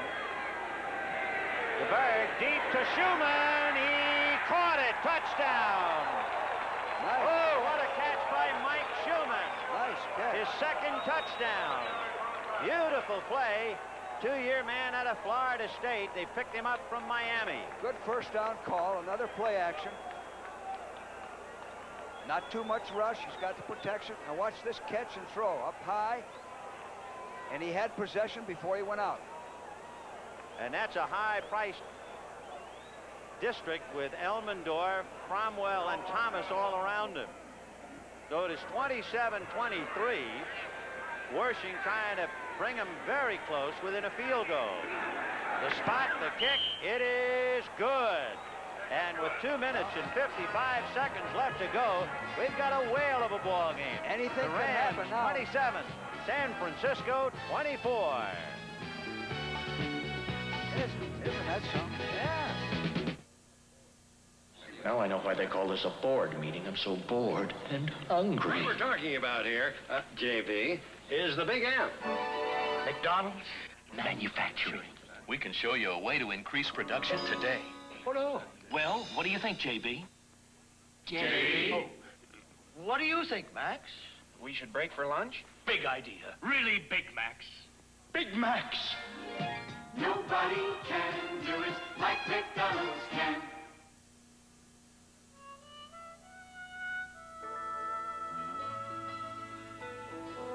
This Bud's for everyone who lives the life of the sea. This Bud's for you. For all you do, the king of beers is coming through. Yeah, just for you, that distinctively clean, crisp taste that says Budweiser. For all you do, this Bud's for you. 27-24 Rams, 2:55 left in the game. What about it, George? Would Ray Wersching try an onside kick? There's a possibility, Benny. I would think with 2:55, you got to kick it down there. It's too much of a gamble. If you don't get it, the game's over. Downhill is Drew Hill, 5'9", 170-pounder out of Georgia Tech, a rookie. So let's see what Wersching does. He got under it and kicked it short. Hill picking it on the 17, and they box him in. He got away from Sebring, and Johnson brings him down at the 24-yard line. Sebring had him about 5 yards deeper, but it was a poor kick. He seemed to kick under the ball. So Wersching kicking a pop fly. Here's a final, Billy. Dallas 24, Chicago 20. Tough one. Oh, we got a dandy here. 27-24 Rams. Terry Nelson, the tight end, down on that kickoff, taking a breather. This is Vin Scully along with George Allen, and it's been quite a game.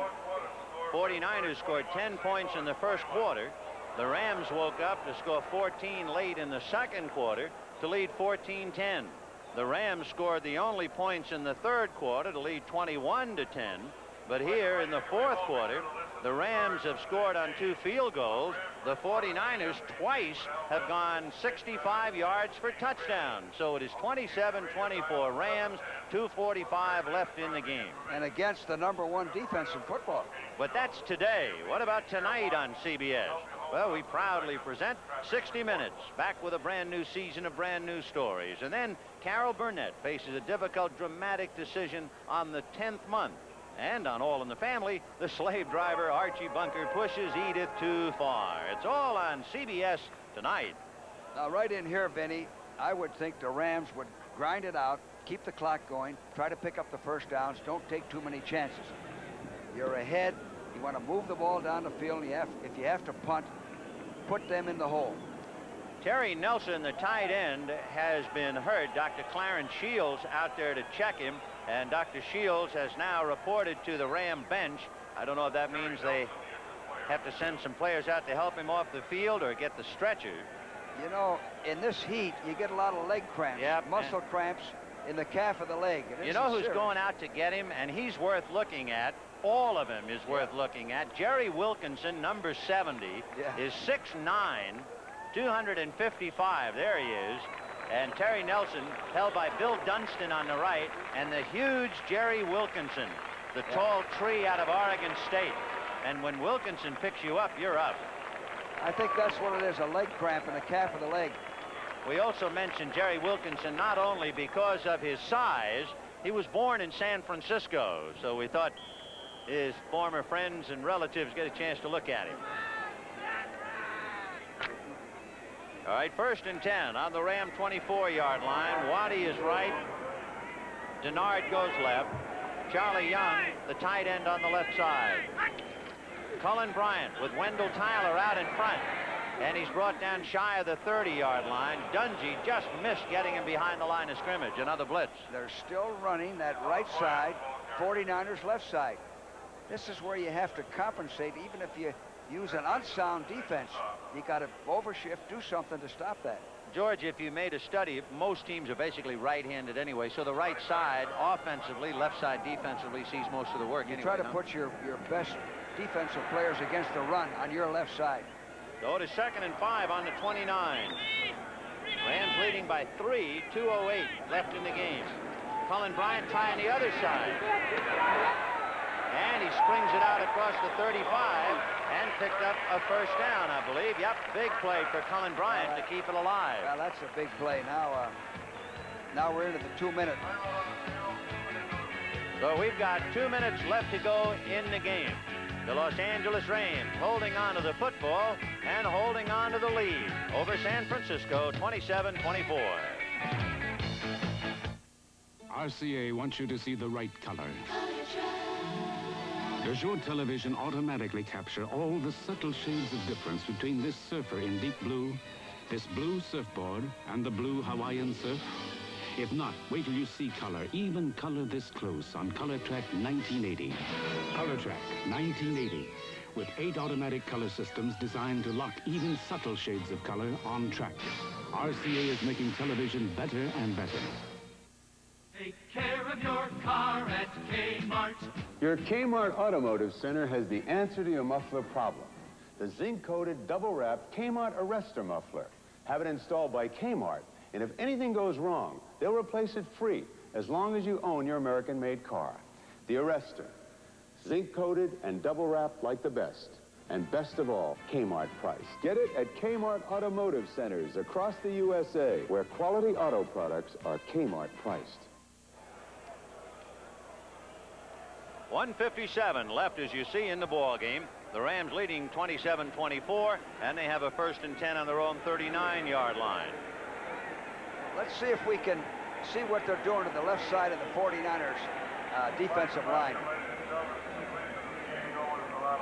They can't give them another 1st down if they want to get back in the ball game and have their offense on the field. They've got to use all their timeouts now. They have 3 timeouts left.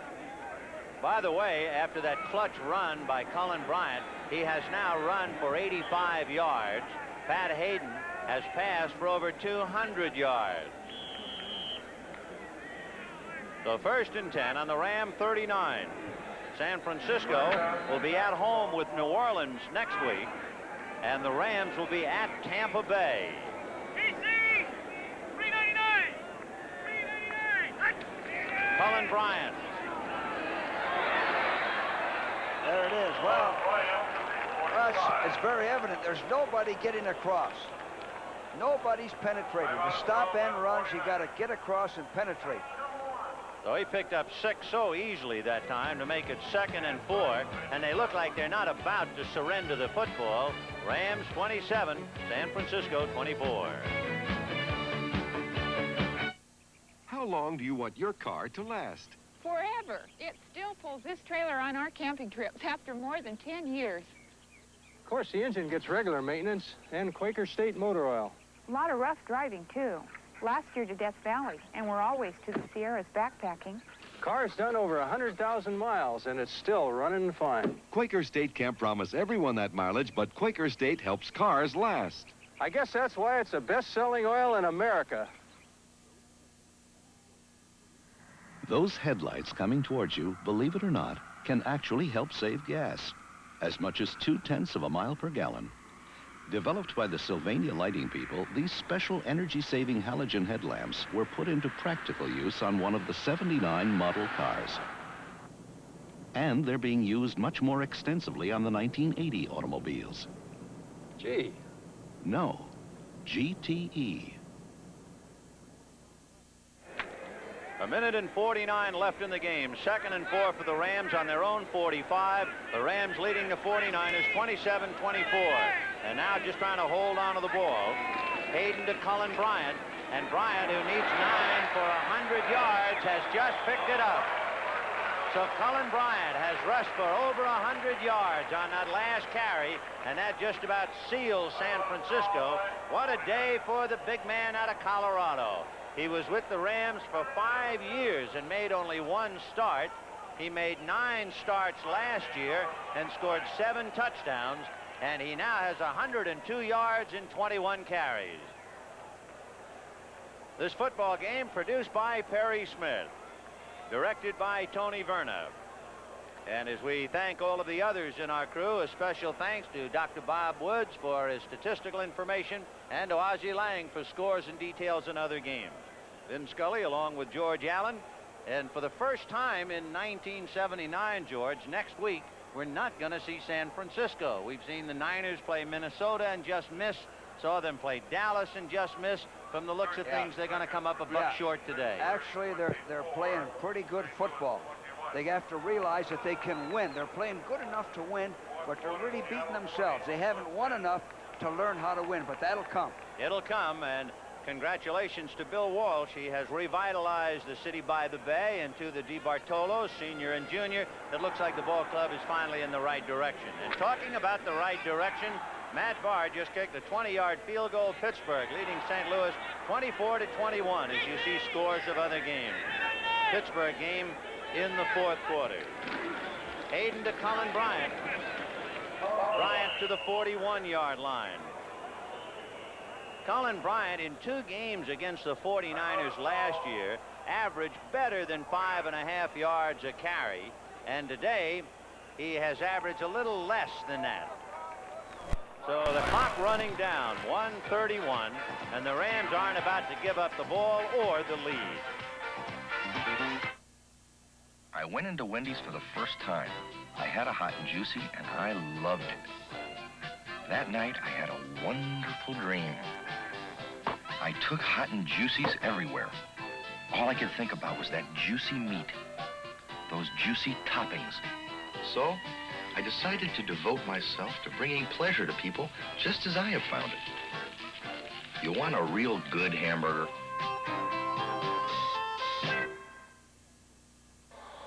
Can you name a life insurance company that gives you a discount just for being healthy? Guess. Allstate Life. My Allstate agent already gives me a discount on auto and homeowners insurance. Now with their new Healthy American plan, he's giving me a discount on life insurance.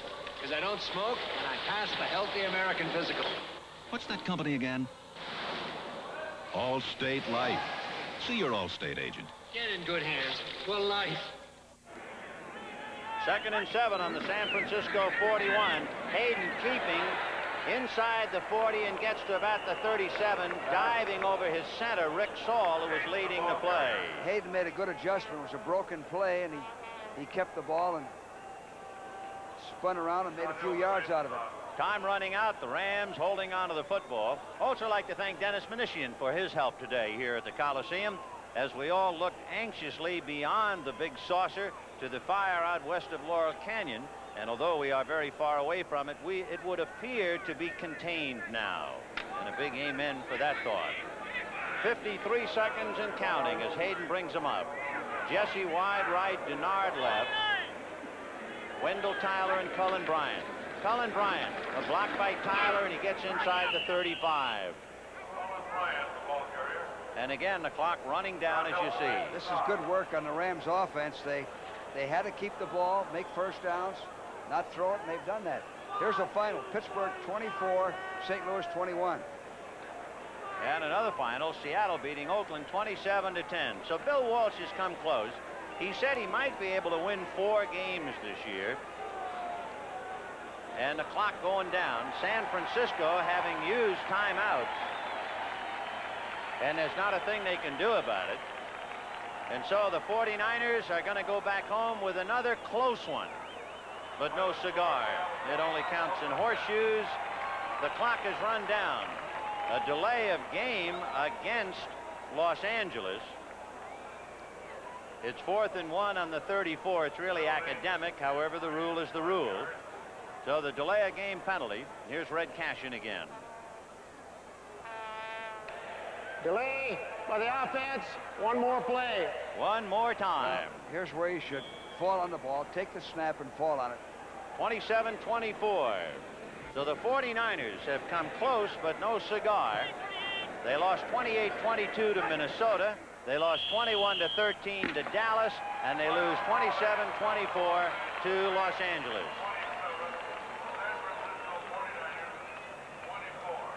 So the Rams, down 10-0, had to come from behind to lead 14-10 at halftime, then opened it up 21-10. San Francisco fought back to make it close, but the Rams still sitting on it, holding on to the football, and they beat San Francisco 27-24. Now this has been Scully speaking for George Allen. Hope you enjoyed the ball game, and reminding you the NFL on CBS, a presentation of CBS Sports.